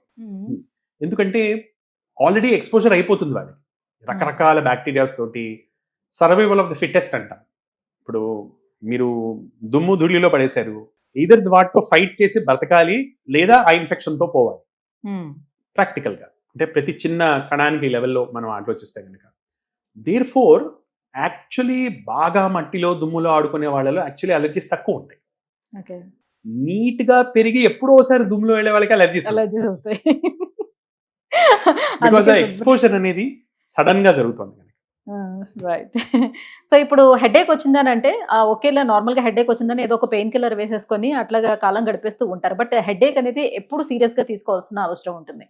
హెడేక్ లో కామన్ గా మనం చూసేది మైగ్రెయిన్. సో మైగ్రెయిన్ లో క్లాసికల్ మైగ్రెయిన్, కామన్ మైగ్రెయిన్ రెండు రకాలు. క్లాసికల్ మైగ్రెయిన్ అంటే ఒకే తరఫు వచ్చేటటువంటి నొప్పి, రైట్ సైడ్ కావచ్చు, లెఫ్ట్ సైడ్ కావచ్చు, మారుతుండొచ్చు. హెడేక్ వచ్చినప్పుడు లైట్స్ చూసినా, సౌండ్స్ విన్నా చిరాగ్గా ఉండి, చీకటి గదిలో ప్రశాంతంగా పడుకోవాలని అనిపిస్తుంటే, తినకపోతే హెడేక్ వస్తుంది, ఆలోచిస్తే హెడేక్ వస్తుంది, టెన్షన్ పడితే హెడేక్ వస్తుంది. ఇది క్లాసికల్ మైగ్రెయిన్ అండి. ఇది ప్రాణాంతకం కాదు, ఇబ్బంది పెడుతుంది, చాలా ఇబ్బంది పెడుతుంది, కానీ it is not a killer disease. ఇబ్బంది పెట్టే హెడేక్స్ ఏంటి? పొద్దున లేవంగానే తల నొప్పిగా ఉంది, అది బీపీ వల్ల వచ్చే నొప్పి కావచ్చు, particularly occipital headaches. Early morning వచ్చేటువంటి హెడేక్స్, ఏం టెన్షన్ లేవు, నిద్రపోయి లేచాను, పొద్దున్న లేవంగానే హెడేక్ వస్తుంది, బీపీ చెక్ చేసుకోవాలి. నెంబర్ 2, రోజులు గడుస్తున్నా కొద్దీ హెడేక్ పెరిగిపోతుంది. స్టార్ట్ అయినప్పుడు లెట్స్ సే పెయిన్ స్కేల్ అని మీరు వినే ఉంటారు, 1 to 10 పెయిన్ స్కేల్ అంటారు. అంటే worst pain 10, least pain 0. Start అయినప్పుడు ఏ 4-5 దగ్గర ఉన్న పెయిన్ పోను ఇంకా పెరుగుతోంది, విత్ టైం ఇంకా పెరుగుతోంది. నొప్పితో పాటు వేరే లక్షణాలు కనపడుతున్నాయి. మాట కొంచెం తొందరగా వస్తుంది, చూపు మందగిస్తోంది, చేతిలో వీక్నెస్ వస్తోంది. అప్పుడు ఇట్ ఇస్ ఎమర్జెన్సీ సైన్. ఇంకోటి, కూర్చుంటే తలనొప్పి పెరుగుతోంది, పడుకుంటే తగ్గుతోంది, లేదా పడుకుంటే పెరుగుతోంది, కూర్చుంటే తగ్గుతోంది. ఇలా పాస్చరల్ వేరియేషన్స్ వల్ల వస్తున్నటువంటి మార్పులు ఇవన్నీ కూడా బ్రెయిన్ లో ప్రెషర్ పెరిగితే ఇలాంటి లక్షణాలు కనపడతాయి. రేజ్డ్ ఇంట్రాక్రేనియల్ టెన్షన్ అంట. వీటితో వచ్చే తలనొప్పులు we should be very very cautious. ఎందుకంటే అవి బ్రెయిన్ ట్యూమర్స్ అవ్వచ్చు, సింపుల్ మెనింజియోమా కావచ్చు, బ్రెయిన్ కి సంబంధించినటువంటి క్యాన్సర్ కావచ్చు. సో ఎప్పుడైతే హెడేక్ ఎటువంటి కాజెస్ లేకుండా వస్తుందో, పోను ఇంకా వర్సన్ అవుతుందో, దానితో పాటు అదనపు లక్షణాలతో వస్తుందో, నరాల వీక్నెస్ కానీ, చూపులో వీక్నెస్ కానీ ఎటువంటి లక్షణాలతో వస్తుందో, పొజిషన్ తోటి మారుతుందో, ఇలాంటి లక్షణాలు ఉన్న హెడేక్ని ఎప్పుడూ నెగ్లెక్ట్ చేయకూడదు. వెంటనే దానికోసం స్కాన్ చేయించుకోవడం ఇలాంటి అవసరం. క్లాసికల్ మైగ్రెయిన్ లక్షణాలు ఉన్నటువంటి వాళ్ళకి స్కాన్స్ అవసరం. సో ఇప్పుడు జ్వరం విషయానికి వచ్చేటప్పటికల్లా అసలు డాక్టర్ దగ్గరికి రావడం అనేది ఒక 5-6 డేస్ తర్వాత వస్తారు. దానికన్నా బిఫోర్ మేము హాస్పిటల్కి వెళ్ళినా కూడా డాక్టర్ అదే డోలా ఇస్తారు, పారాసిటమాల్ ఇస్తారు, అదేదో నేనే వేసుకుంటాను అని. సో ఈ 5-6 డేస్ అవే మెడిసిన్స్ వాళ్ళు ఎవ్రీ 5 hours 6 hours కొని తీసేసుకుంటూ ఉంటారు. సో ఇది ఎంత వరకు కరెక్ట్ అంటారు? దీనివల్ల ఏమైనా ఫ్యూచర్లో ఇబ్బందులు వచ్చే అవకాశం ఉంటుందా? ఈ పెయిన్ కిల్లర్స్ కంటిన్యూస్గా అలా తీసుకోవటం వల్ల అసలు 3 days తర్వాత జ్వరం తగ్గలేదు అని అంటే ఇమీడియట్గా వచ్చి కన్సల్ట్ అవ్వాల్సిన అవసరం ఉంటుందా? ఇది వెరీ డేంజరస్ హ్యాబిట్ అండి. ఇప్పుడు ఏ పారాసిటమాల్ వేసుకున్నారో పర్వాలేదు, కానీ మన వాళ్ళు అంతతో ఆగట్లా. మెడికల్ షాప్కి వెళ్ళి మంచి యాంటీబయాటిక్ ఇవ్వని అడుగుతారు, లేదా మెడికల్ షాప్ వాళ్ళే చెప్తారు ఇది వేసుకోండి యాంటీబయాటిక్, ఆ డాక్టర్ గారు ఎలాగైతే రాస్తారు వేసుకోండి అంటారు. సో డాక్టర్స్ తరఫు నుంచి, పేషెంట్స్ తరఫు నుంచి, మెడికల్ షాప్స్ తరఫు నుంచి rampant abuse of antibiotic. First of all చాలా మందికి తెలియాల్సింది ఏంటంటే, జ్వరము బ్యాక్టీరియా వల్ల వస్తేనే యాంటీబయాటిక్ పనిచేస్తుంది. మెజారిటీ ఆఫ్ ఇన్ఫెక్షన్స్ వైరస్ వల్ల వస్తాయి, దానికి యాంటీబయాటిక్ రోలే లేదు. యాంటీబయాటిక్లు మనం కిలోలు వేసుకున్నా కూడా మనకు వచ్చే లాభమే ఉండదు. డాక్టర్లు మరీ బిజీగా ప్రాక్టీస్లో ఉండన్నా రాస్తారు, లేక తెలియక రాస్తారు, లేదా ఆర్ఎంపీలు రాస్తారు. ప్రాపర్గా చదువుకున్న వాళ్ళు వైరల్ ఇన్ఫెక్షన్స్లో యాంటీబయాటిక్స్ రాయరు. యాంటీబయాటిక్స్ ఇష్టం వచ్చినట్టు ఎడాపెడా వాడటం వలన జరిగే నష్టం ఏంటంటే, నిజంగా ఈ జబ్బు ముదిరిగా హాస్పిటల్కి వెళ్లాల్సి వస్తే ఏ 50 రూపాయల మందు పనిచేయదు, 5,000 రూపాయల మందే పనిచేస్తుంది. ఇక్కడ సేవ్ చేసిన ప్రతి ఒక్క రూపాయి 2 రోజుల అడ్మిషన్లో మొత్తం బ్యాలెన్స్ అక్కడికక్కడ అయిపోతుంది. ఆల్రెడీ మన దగ్గర భారతదేశం అనేది ప్రపంచం అంతా కూడా దీన్ని ఎక్స్ట్రీమ్ డ్రగ్ రెసిస్టెన్స్కి లేదా డ్రగ్ రెసిస్టెంట్ బ్యాక్టీరియాకి మంది క్యాపిటల్ అని ఘోషిస్తున్నాయి అన్ని.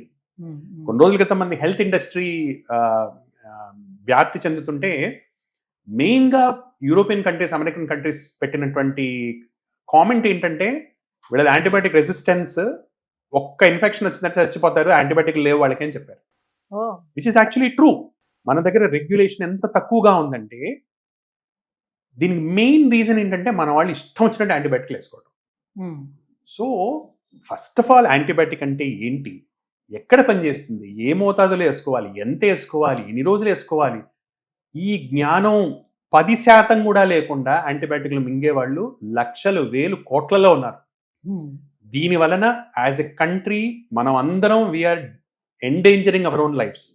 ఎప్పుడైతే యాంటీబయాటిక్ యాక్చువల్లీ అవసరం అవుతుందో లైఫ్లో, అప్పుడు యాంటీబయాటిక్ పనిచేయదు. ఈ పరిస్థితికి మనం ఆల్రెడీ వచ్చాం. హైదరాబాద్లో మీరు ర్యాండమ్గా ఏదన్నా కార్పొరేట్ హాస్పిటల్లోకి వెళ్ళి 103 జనంతో వెళ్ళి అది బ్యాక్టీరియల్ ఇన్ఫెక్షన్ వస్తే ఈ మధ్యలో ఎవ్వరూ సింపుల్ యాంటీబయాటిక్స్ వాడట్లేదు, ఎందుకంటే పనిచేయట్లేదు. రైట్. అన్ఎడ్యుకేటెడ్స్ ఎవరైతే ఉంటారో వాళ్ళు ఇప్పుడు చూడొచ్చు, మనం చిన్న గల్లీలో మీరు ఇందాక చెప్పిన ఆర్ఎంపీ డాక్టర్స్ వాళ్ళు ఉంటారు. వాళ్ళు అంటూ ఉంటారు, నేను ఎంబీబీఎస్ చదివిన డాక్టర్ దగ్గరికి వెళ్తే నేను 4 రోజులు అవుతున్నా కూడా ఈ మెడిసిన్ వాడుతుంటే నాకు తగ్గట్లేదు, బట్ ఆర్ఎంపీ డాక్టర్ దగ్గరికి వెళ్తే నాకు ఒక ఇంజెక్షన్ ఇచ్చాడు, నాకు ఇమీడియట్గా తగ్గిపోయింది. ఎలా సాధ్యం అవుతుంది? దానివల్ల వచ్చే ఇబ్బంది ఏంటి అని చాలా బ్యూటిఫుల్ ప్రశ్న అండి. మనకి మన దేశానికి పట్టించిన ఇంకో అంటు రోగం ఈ ఇంజెక్షన్ల రోగం అండి. చాలా మంది తెలియని ఇంకో విషయం చెప్తాను. ఇంజెక్షన్ అనేది నోటితో మందు తీసుకోగలిగిన ఎవ్వడికి అవసరం లేదు. ఒక పేషెంట్కి వాంతులు లేవు, విరోచన లేదు అంటే ఎటువంటి జనాన్నన్నా ఫస్ట్ ఇవ్వాల్సింది ఓరల్ యాంటీబయాటిక్స్. అన్లెస్ ఆ బ్యాక్టీరియా వాడికి కల్చర్స్ చేసి ఆ బ్యాక్టీరియా కనుక అస్సలు దానికి టాబ్లెట్లే లేవు, ఓన్లీ ఇంజెక్టబుల్ అంటే కొన్ని యాంటీబయాటిక్స్ ఓన్లీ ఇంజెక్షన్స్లా వస్తాయి, టాబ్లెట్స్లా ఉండవు. అటువంటి బ్యాక్టీరియా అయితే తప్ప యాక్చువల్లీ దానికి అందరూ ఇంజెక్షన్లు తీసుకోవాలని రూలే లేదు. నెంబర్ 1. మరి సడన్గా ఇంజెక్షన్ ఇచ్చి ఎలా తగ్గిపోతుంది అంటే, చాలామంది ఇప్పటికి కూడా హై ఫీవర్స్లో స్టీరాయిడ్స్ ఇస్తారు. స్టీరాయిడ్ అనేది ఏంటి? ఇప్పుడు ఇమ్యూనిటీ మన పెంపుడు కుక్క అనుకున్నాం, బయట వాళ్ళు వచ్చారు అరుస్తోంది, స్టీరాయిడ్ ఏం చేస్తుంది?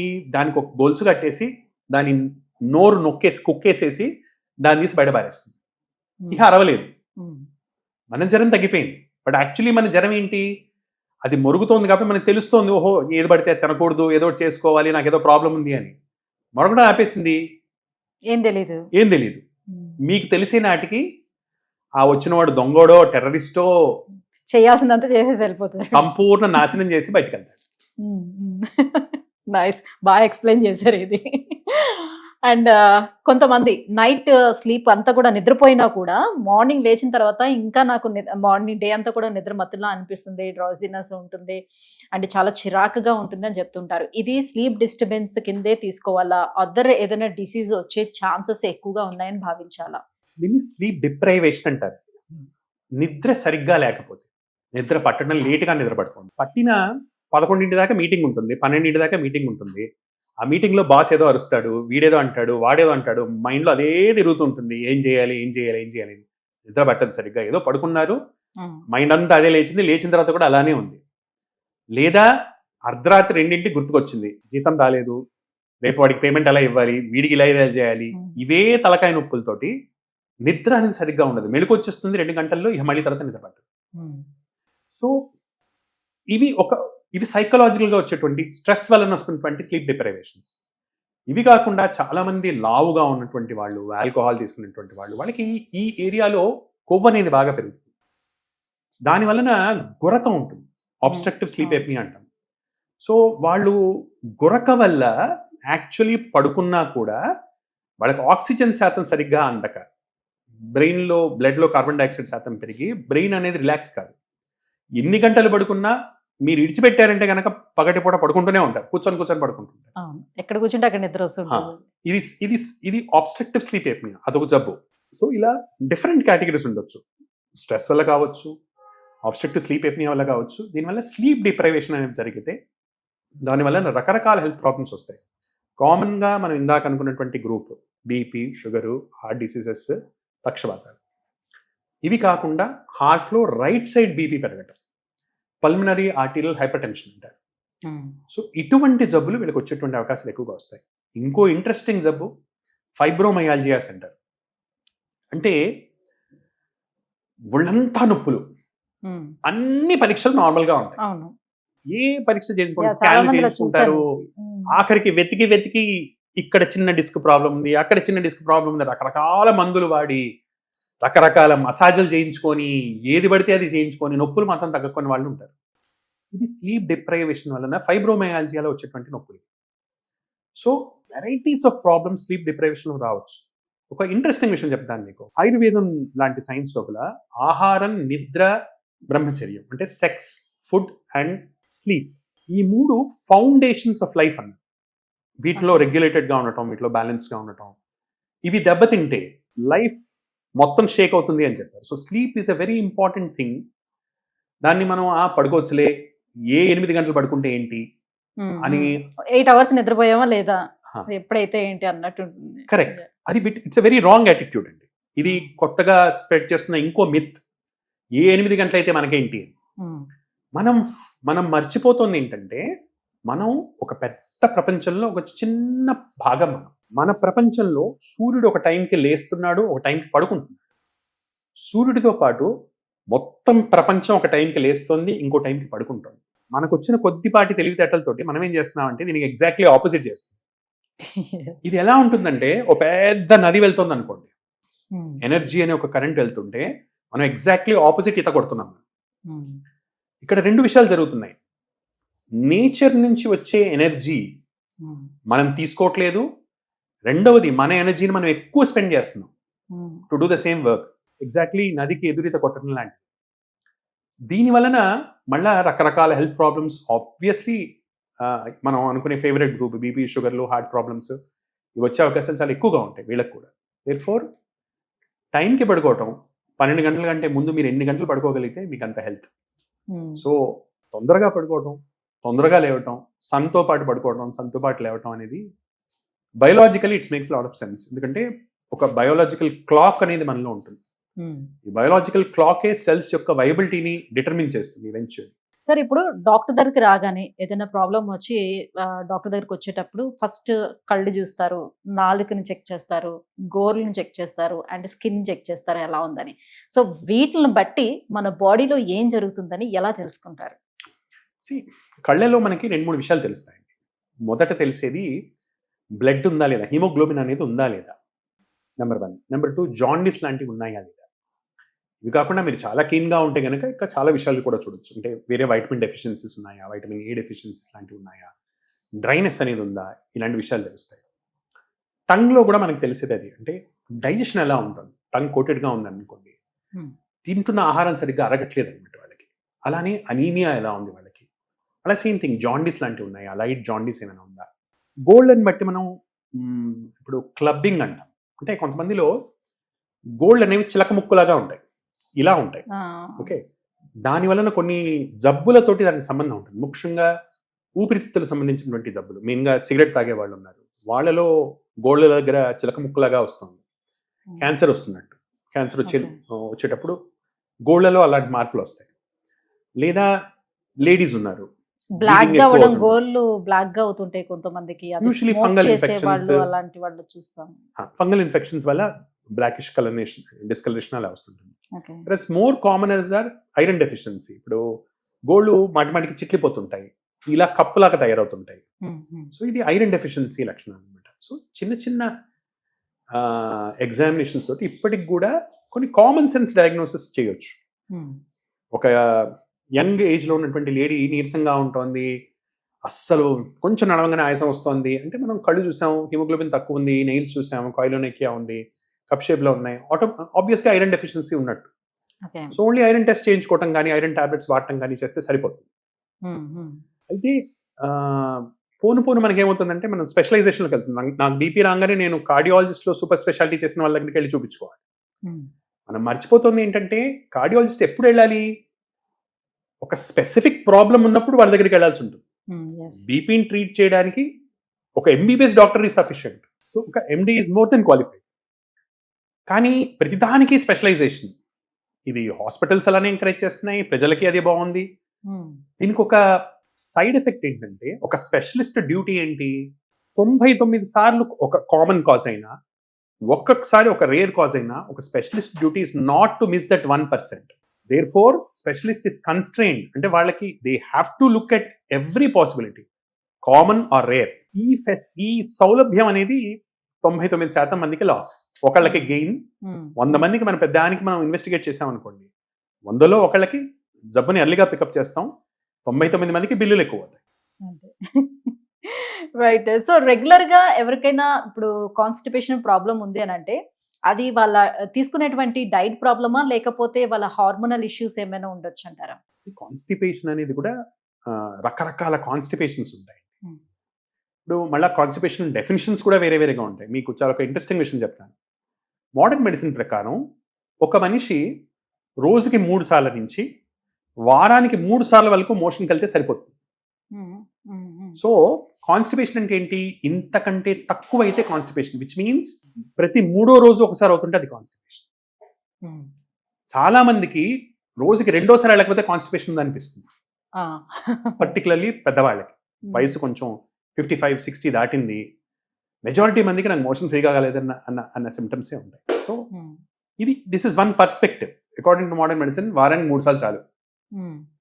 బట్ మళ్ళీ ఆయుర్వేదం లాంటి సైన్సెస్ కోసం తిన్న ఆహారం అరిగి ఏ రోజు ఆ రోజు బయటికి వెళ్తే అదో న్యాచురల్ డిటాక్స్, వెళ్ళకపోతే అది కాన్స్టిపేషన్. మళ్ళీ ఈ కాన్స్టిపేషన్ రకరకాలు. కొంతమందికి ఏంటి, లేవంగానే అవ్వదు, టీ తాగాలి, సిగరెట్ తాగాలి, ఏదో వేడి నీళ్ళు తాగాలి, గంట తర్వాత అవుతుంది. కొంతమందికి తిన్న తర్వాత అవుతుంది, ఇది ఒక రకమైన కాన్స్టిపేషన్. ఇంకోళ్ళకి ఏంటి, మోషన్ మొదటిసారి వెళ్తే ఫ్రీగా అయినట్టు అనిపించదు, మళ్ళీ 2వసారి ఇంకా కొంచెం ఉందేమో, మళ్ళీ 3వసారి ఓకే ఇప్పుడు అయిపోయింది. ఇది ఒక రకమైన కాన్స్టిపేషన్. హార్డ్గా ఉండదు మోషన్, నార్మల్గా ఉంటుంది. కొద్దిమందికి మోషన్ మాత్రం హార్డ్గా ఉండి మొక్కాల్సిన అవసరం వచ్చి, ప్రెషర్ పెట్టాల్సిన అవసరం వచ్చి, ఇది కాన్స్టిపేషన్ ఉంటుంది. సో కాన్స్టిపేషన్లో చాలా టైప్స్, చాలా పర్సెప్షన్స్ ఉంటాయి.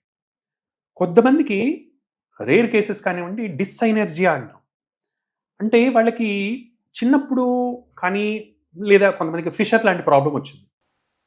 ఒకసారి లైఫ్లో మోషన్కి వెళ్ళేటప్పుడు ఒక చాలా పెయిన్ఫుల్ ఎక్స్పీరియన్స్ జరిగింది. ఆ భయం వలన నెక్స్ట్ టైం నుంచి వెళ్ళాలని వాళ్ళకి అనిపించదు, ఆ భయం అడ్డుపడుతుంటుంది. మోషన్కి వెళ్ళాలని కూర్చుంటారు, భయం వల్ల ఆగిపోతుంది.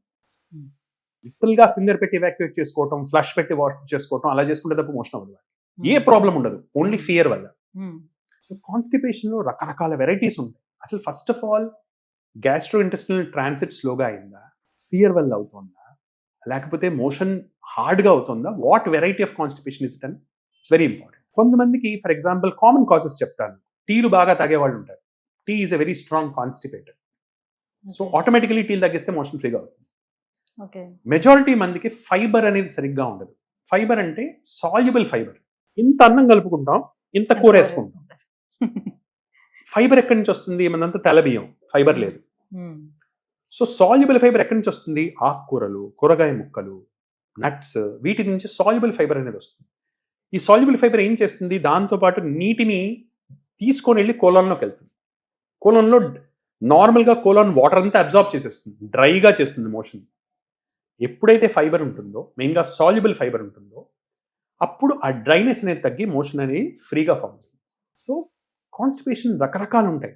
అన్నిటికీ ఒకటే సొల్యూషన్ మనం చెప్పలేము. కొన్నిసార్లు మందుల వల్ల కాన్స్టిపేషన్ ఉంటుంది. చాలా మందికి డిప్రెషన్ కోసం వాడేటువంటి మందుల కోసం కానివ్వండి, సైకాట్రిక్ ప్రాబ్లమ్స్ వల్ల వాడే మందుల వల్ల కానివ్వండి, వీటి వలన సివియర్ కాన్స్టిపేషన్ వస్తుంది. కొంతమందికి హార్ట్ టాబ్లెట్స్ వల్ల కాన్స్టిపేషన్ వస్తుంది. సో వాటిలో టాబ్లెట్స్ మార్చుకుంటే తప్ప ఏం చేసినా కాన్స్టిపేషన్ తగ్గదు. సో ఇలా డిఫరెంట్ టైప్స్ ఆఫ్ సిచ్యువేషన్స్ వలన కాన్స్టిపేషన్ అనేది వస్తుంది. రైట్. సో పిల్లల విషయానికి వచ్చేటప్పుడు సార్, చాలా మంది తల్లిదండ్రులు సో ఒక ఏజ్ వచ్చేంత వరకు కూడా ఒకటే కైండ్ ఆఫ్ ఫుడ్ని పిల్లలకు పెట్టడం అనేది స్టార్ట్ చేస్తూ ఉంటారు. అయితే రసం అన్నం అని లేకపోతే పెరుగు అన్నం అని కంటిన్యూస్గా వాళ్ళకి అలవాటు చేస్తుంటారు. అది తప్ప పిల్లలు కూడా వేరేది తినరు. సో కంటిన్యూస్గా ఒకటే కైండ్ ఆఫ్ ఫుడ్ని ఇస్తుండేటప్పుడు బాడీ దాన్ని ఇగ్నోర్ చేస్తుందా? అసలు అలా ఇవ్వచ్చా, ఇవ్వకూడదా? లేదండి. పిల్లలకి మూమెంట్ అంటే మనం వీరింగ్ మొదలెట్టాం. మొదటి 6 నెలలు తల్లిపాలు, they are the best and complete nutrition. 100% తల్లిపాలే ఇవ్వాలి. ఫర్ ఎనీ రీజన్ ప్రపంచంలో ఉన్న ఇంకా ఏ సప్లిమెంట్ కానీ, ఏ ఫార్ములా కానీ తల్లిపాలు చేసేంత మేలు చేయలేదు పిల్లలకి. ఆ తర్వాత కూడా 6 months దాటిన తర్వాత కూడా పిల్లలకి పళ్ళు వచ్చాయి. అప్పటి నుంచి మనం టాప్ అప్ ఫీడ్స్ అంటాం. తల్లిపాలు తాగిపిస్తూ ఎక్స్ట్రా ఫీడ్ ఇవ్వటం చేయాల్సి వస్తుంది. 1 year వచ్చేటప్పటికి మోస్ట్ ఆఫ్ బేసిక్ టీత్ అన్ని వచ్చేస్తాయి. సో అప్పటి నుంచి ప్రాక్టికల్గా అమ్మా నాన్న తినే దాంట్లో నుంచే పెట్టొచ్చు. వాళ్ళు ఏం తింటున్నారో అన్నీ పెట్టొచ్చు పిల్లలకి. అన్ని వెరైటీస్ పెట్టాలి కూడా. ఒక ఇంట్రెస్టింగ్ విషయం ఏంటంటే, ఇప్పుడు మనం డిఫరెంట్ రుచులు అనుకుంటున్నాం. కొన్ని తీపిగా ఉంటున్నాయి, కొన్ని పుల్లగా ఉంటున్నాయి, కొన్ని ఉప్పగా ఉంటున్నాయి. యాక్చువల్లీ ఒక్కొక్క రుచి ఒక్కొక్క కెమికల్ అండి. బాడీకి కావాల్సినటువంటి ఒక టైప్ ఆఫ్ న్యూట్రియంట్. అందుకే మన వాళ్ళు ఏం చెప్పారు? షడ్రసోపేతమైన భోజనం అన్నారు. అన్ని రుచులు ఉండాలి భోజనంలో, అప్పుడే అది సంపూర్ణమైన భోజనం అన్నారు. దాన్ని ఇప్పుడు మనం బ్యాలెన్స్ డైట్ అంటున్నాం. So every kind of element ఉండాలి భోజనంలో. ఉంటేనే పిల్లలకి వాళ్ళకి కావాల్సినటువంటి న్యూట్రిషన్ కానీ, వాళ్ళకి కావాల్సినటువంటి మైక్రో ఎలిమెంట్స్ అనండి, బేసిక్ మ్యాక్రో ఎలిమెంట్స్ అనండి, అంటే ప్రోటీన్, కార్బోహైడ్రేట్, ఫ్యాట్ కానీ, ట్రేస్ ఎలిమెంట్స్ కానీ, వైటమిన్స్ కానీ, ఇవన్నీ వెరైటీతోనే వస్తాయి. ఎప్పుడైతే మనం రెస్ట్రిక్ట్ చేసి ఒకటే పెడతామో ఆబ్వియస్లీ వాళ్ళకి ఏదో రకమైనటువంటి డెఫిషియన్సీస్ ఆటోమేటిక్గా వస్తాయి. అంటే ఒక 5-6 years వరకు కూడా నాన్ వెజ్ అనేది పిల్లలకి సాధారణంగా అలవాటు చేయరు. ఎందుకనంటే వాళ్ళు డైజెస్ట్ చేసుకోలేరు అని ఇగ్నోర్ చేస్తూ ఉంటారు. నిజానికి పెట్టచ్చో పెట్టకూడదా వాళ్ళకి? అది వాళ్ళ జెనెటిక్ బ్యాకప్ బట్టి ఉంటుంది. ఇప్పుడు genetically they are use to non veg అంటే తీసుకుంటే అంత నష్టం చేయలేము. బట్ ఫ్యాట్ అనేది అన్నిటికంటే లేట్గా అబ్జర్వ్ అవుతుంది పిల్లలకి. అంటే అబ్జర్వ్ చేసుకోవడానికి ఈ లైపేజెస్, ప్యాంక్రియాస్ యొక్క డెవలప్మెంట్ పరిపూర్ణమైన తర్వాతే ఇలాంటివి హెల్ప్ చేస్తాయి. ఖచ్చితంగా first 6 months it is dangerous. ఆ తర్వాత వాళ్ళ జెనెటిక్ మేకప్ బట్టి ఒక్కొక్క సొసైటీ, కొన్ని ప్యూర్లీ నాన్ వెజిటేరియన్ సొసైటీస్ ఉన్నాయి ప్రపంచమంతటా మనం స్టడీ చేస్తే. సో వాళ్ళ జెనెటిక్ మేకప్ బట్టి, వాళ్ళ అమ్మా నాన్న, వాళ్ళ తాత ముత్తాతలు, వాళ్ళు తిన్న ఆహారాల అలవాటు బట్టి దాన్ని డిసైడ్ చేయాల్సి వస్తుంది. మళ్ళీ అందరికీ ఒకటే రూల్ వర్తింపజేయటం is probably not correct. Right. So monthly groceries తెచ్చుకోవడానికి వెళ్ళేటప్పుడు అందులో మెయిన్ చూసుకుంటే పిల్లలకి కావాల్సినటువంటి స్నాక్ ఐటమ్స్లో మేజర్ ఐటమ్ బిస్కెట్స్ ఉంటాయి. సో ఆ బిస్కెట్స్లో కూడా ఇప్పుడు రకరకాల బిస్కెట్స్, క్రీమ్ బిస్కెట్స్, చాక్లెట్స్ అందులో ఇంక్లూడ్ చేసినటువంటి బిస్కెట్స్ చాలా వచ్చేసాయి. సో ఆ బిస్కెట్స్తో పాటుగా ఇప్పుడు వాళ్ళు ఏడుస్తున్నారంటే ఈ చిప్స్, కుర్కురేస్ ఇవన్నీ కూడా వేస్తున్నారు. సో ఇవన్నీ పిల్లలకి ఎంతవరకు మేలు చేస్తాయి? బిస్కెట్స్ వల్ల ఏమైనా హాని జరుగుతుందా? జీరో మేల్ అండి, మ్యాక్సిమం హాని. వాటిలో మేలు వెతుక్కోవటం అంటే మనం ఇట్స్ ఓన్లీ మార్కెటింగ్ గిమిక్. అవి కూడా మేలు చేస్తే కనుక దాంట్లో మనం డిస్కస్ చేసుకోవాల్సింది. వస్తున్నాయి కదా సార్ యాడ్స్, మిల్క్ కు బదులు బిస్కెట్ ఇవ్వండి, మిల్క్ బిస్కెట్ అన్నట్టు. అలా ఇవన్నీ హైలీ ప్రాసెస్డ్ ఫుడ్స్ అంటారు. మీకు ఒక చిన్న ఉదాహరణ చెప్తాను. ప్రకృతిలో కొంచెం తీపి ఉందనుకోండి, చెరుకు గడ్డ తీసుకుందాం. ప్రకృతి ఏం చేస్తుందంటే ఇంత తీపిని తినడానికి ఓ పిల్లాడు కానీ ఎవరన్నా కానీ దాంతోపాటు కిలో ఫైబర్ ఉంటుంది. ఆ పీచు నవిలి గట్టి చెక్క లాంటిది ఉంటుంది, దాన్ని పీకి అంత ఎక్సర్సైజ్ చేస్తే అప్పుడు ఇంత తీపినిస్తుంది. ఇది ప్రకృతి.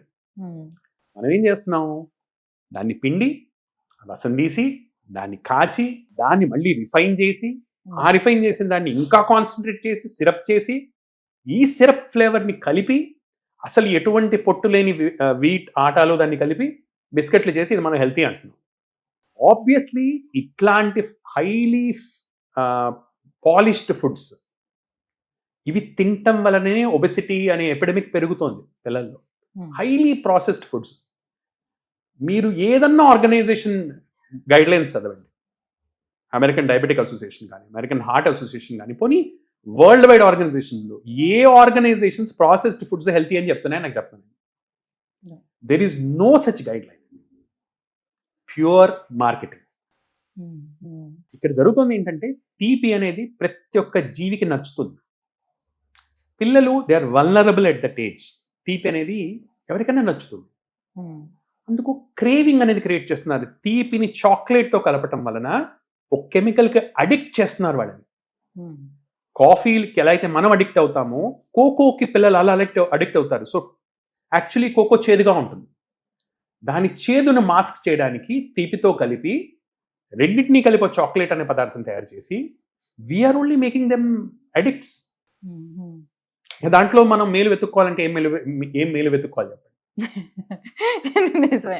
సో అంటే బాడీకి ఎలాంటి హాని చేస్తుంది అంటే చిన్నప్పటి నుంచి అది స్టార్ట్ చేశారనుకోండి, ఏ రకంగా హాని చేస్తుంది అని. చిన్నప్పుడు హైలీ ప్రాసెస్ ఫుడ్స్ తీసుకునే వాళ్ళే పెద్ద అయిన తర్వాత ఒబెసిటీ కానీ క్యాన్సర్స్ కానీ హార్ట్ ప్రాబ్లమ్స్ కానీ షుగర్ కానీ బీపీ కానీ వచ్చే ఛాన్సెస్ ఎక్కువ ఉంటాయండి. This is proven beyond doubt. దీన్ని అన్ని సిస్టమ్స్ ఒప్పుకుంటున్నాయి, దీంట్లో డౌట్ లేవు. సో పిల్లలకి ఇప్పుడు బాటిల్ ఫీడింగ్ ఇచ్చే పిల్లలు ఉంటారు. సో బాటిల్ తోటి పాలు ఇచ్చేస్తారు. వాళ్ళు ఎక్కువ బాటిల్ ఫీడింగ్ అలవాటు పడిన వాళ్ళు బాటిల్ని తీయటానికి కూడా ఇష్టపడరు.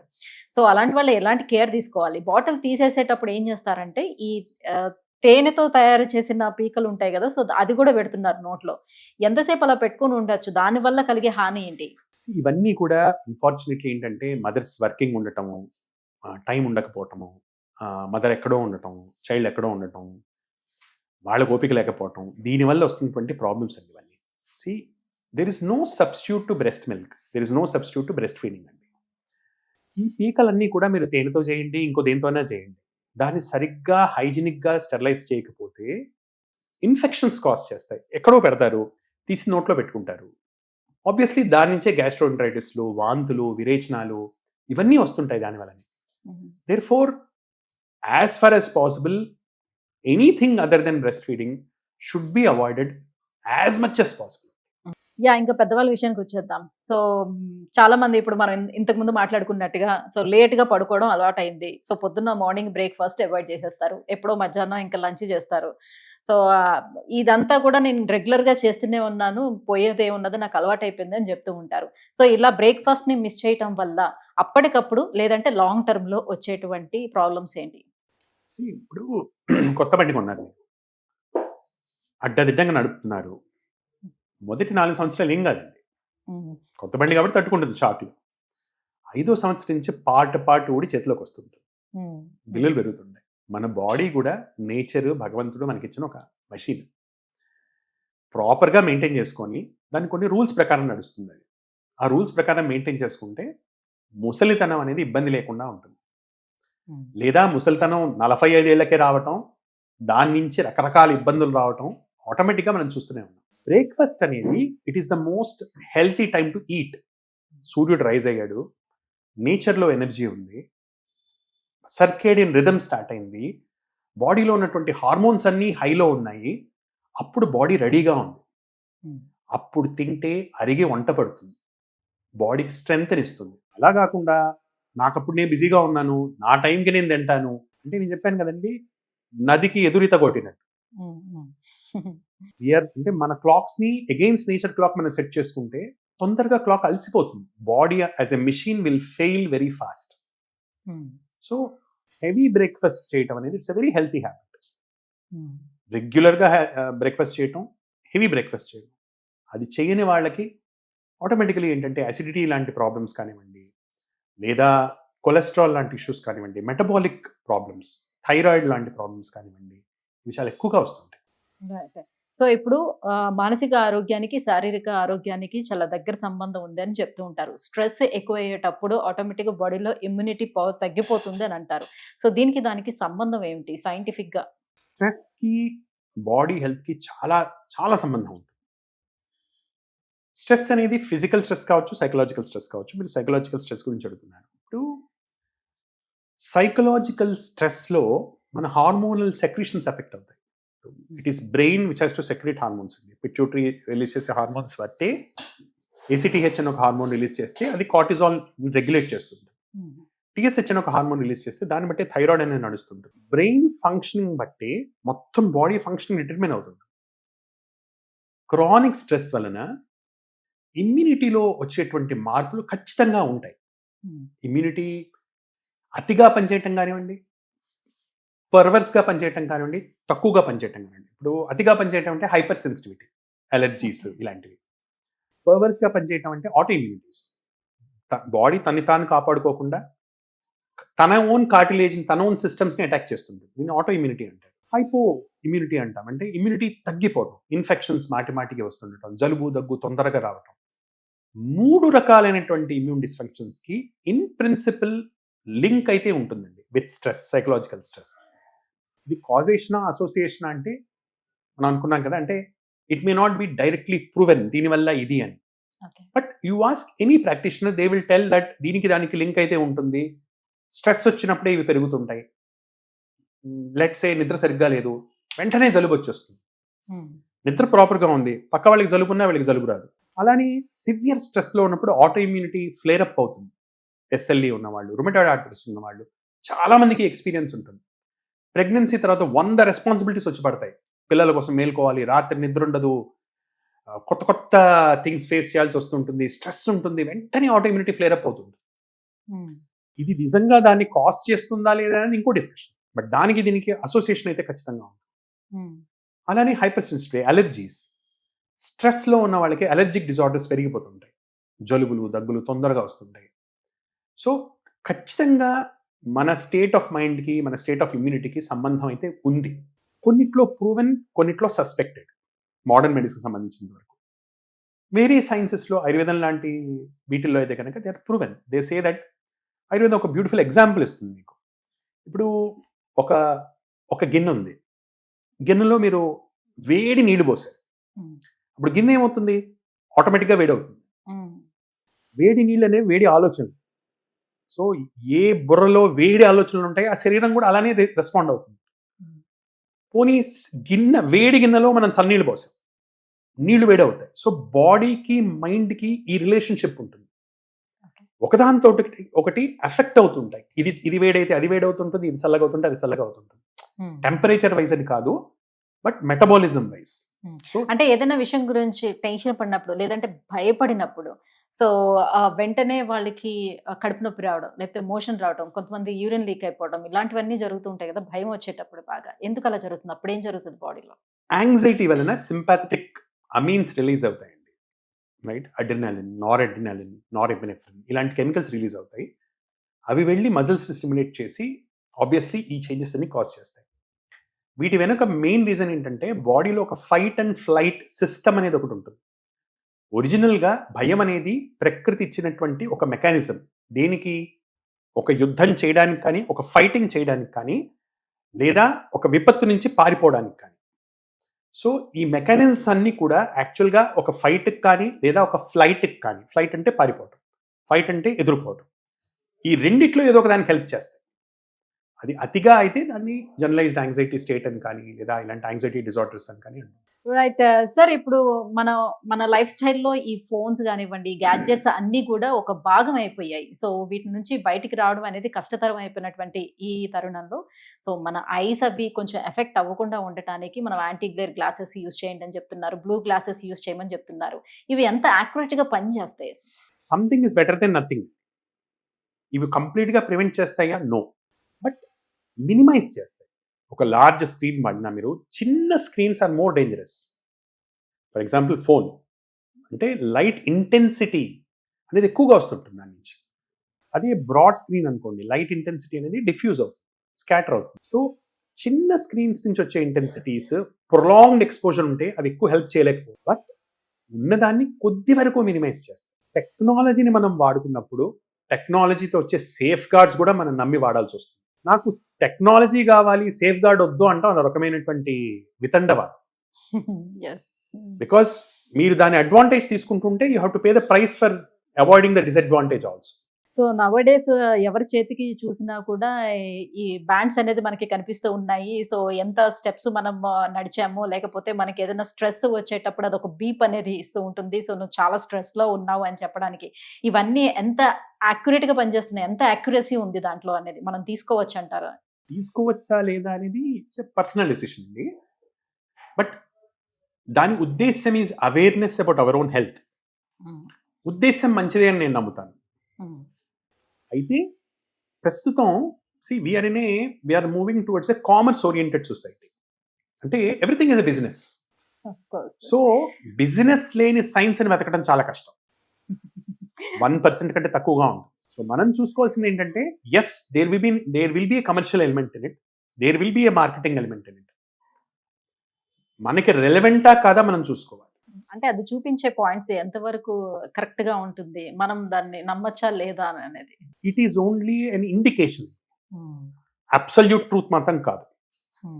నా హార్ట్ లో వచ్చే ఈసీజీతోనే నేను మొత్తం డయాగ్నోస్ చేసుకుంటా అంటే అది కొంచెం it is exaggeration. But it is an indication. It is more about awareness. మనము బిజీగా ఉండి మన గురించి మనం పట్టించుకోవట్లేదు కాబట్టి ఒక మిషన్ వచ్చి మనకి చెప్తుంది, అయినా బాబు కొంచెం పట్టించుకోండి అని, హెల్ప్ చేయడానికి మాత్రమే. సో బీపీ ఆపరేటర్స్ అనుకున్నాం ఇప్పుడు. అంటే నార్మల్గా చెక్ చేసే బీపీకి, బీపీ మెషిన్తో చెక్ చేసే బీపీకి 10 to 15% తేడా ఖచ్చితంగా ఉంటుంది. అలాంటి బీపీ మెషిన్స్ చెడ్డవా? కాదు. Knowing something is better than not knowing anything. చాలా మంది బీపీ వెళ్ళి చెకప్ అయి చేయించుకోరు. వాళ్ళకి ఏం చేయాలి?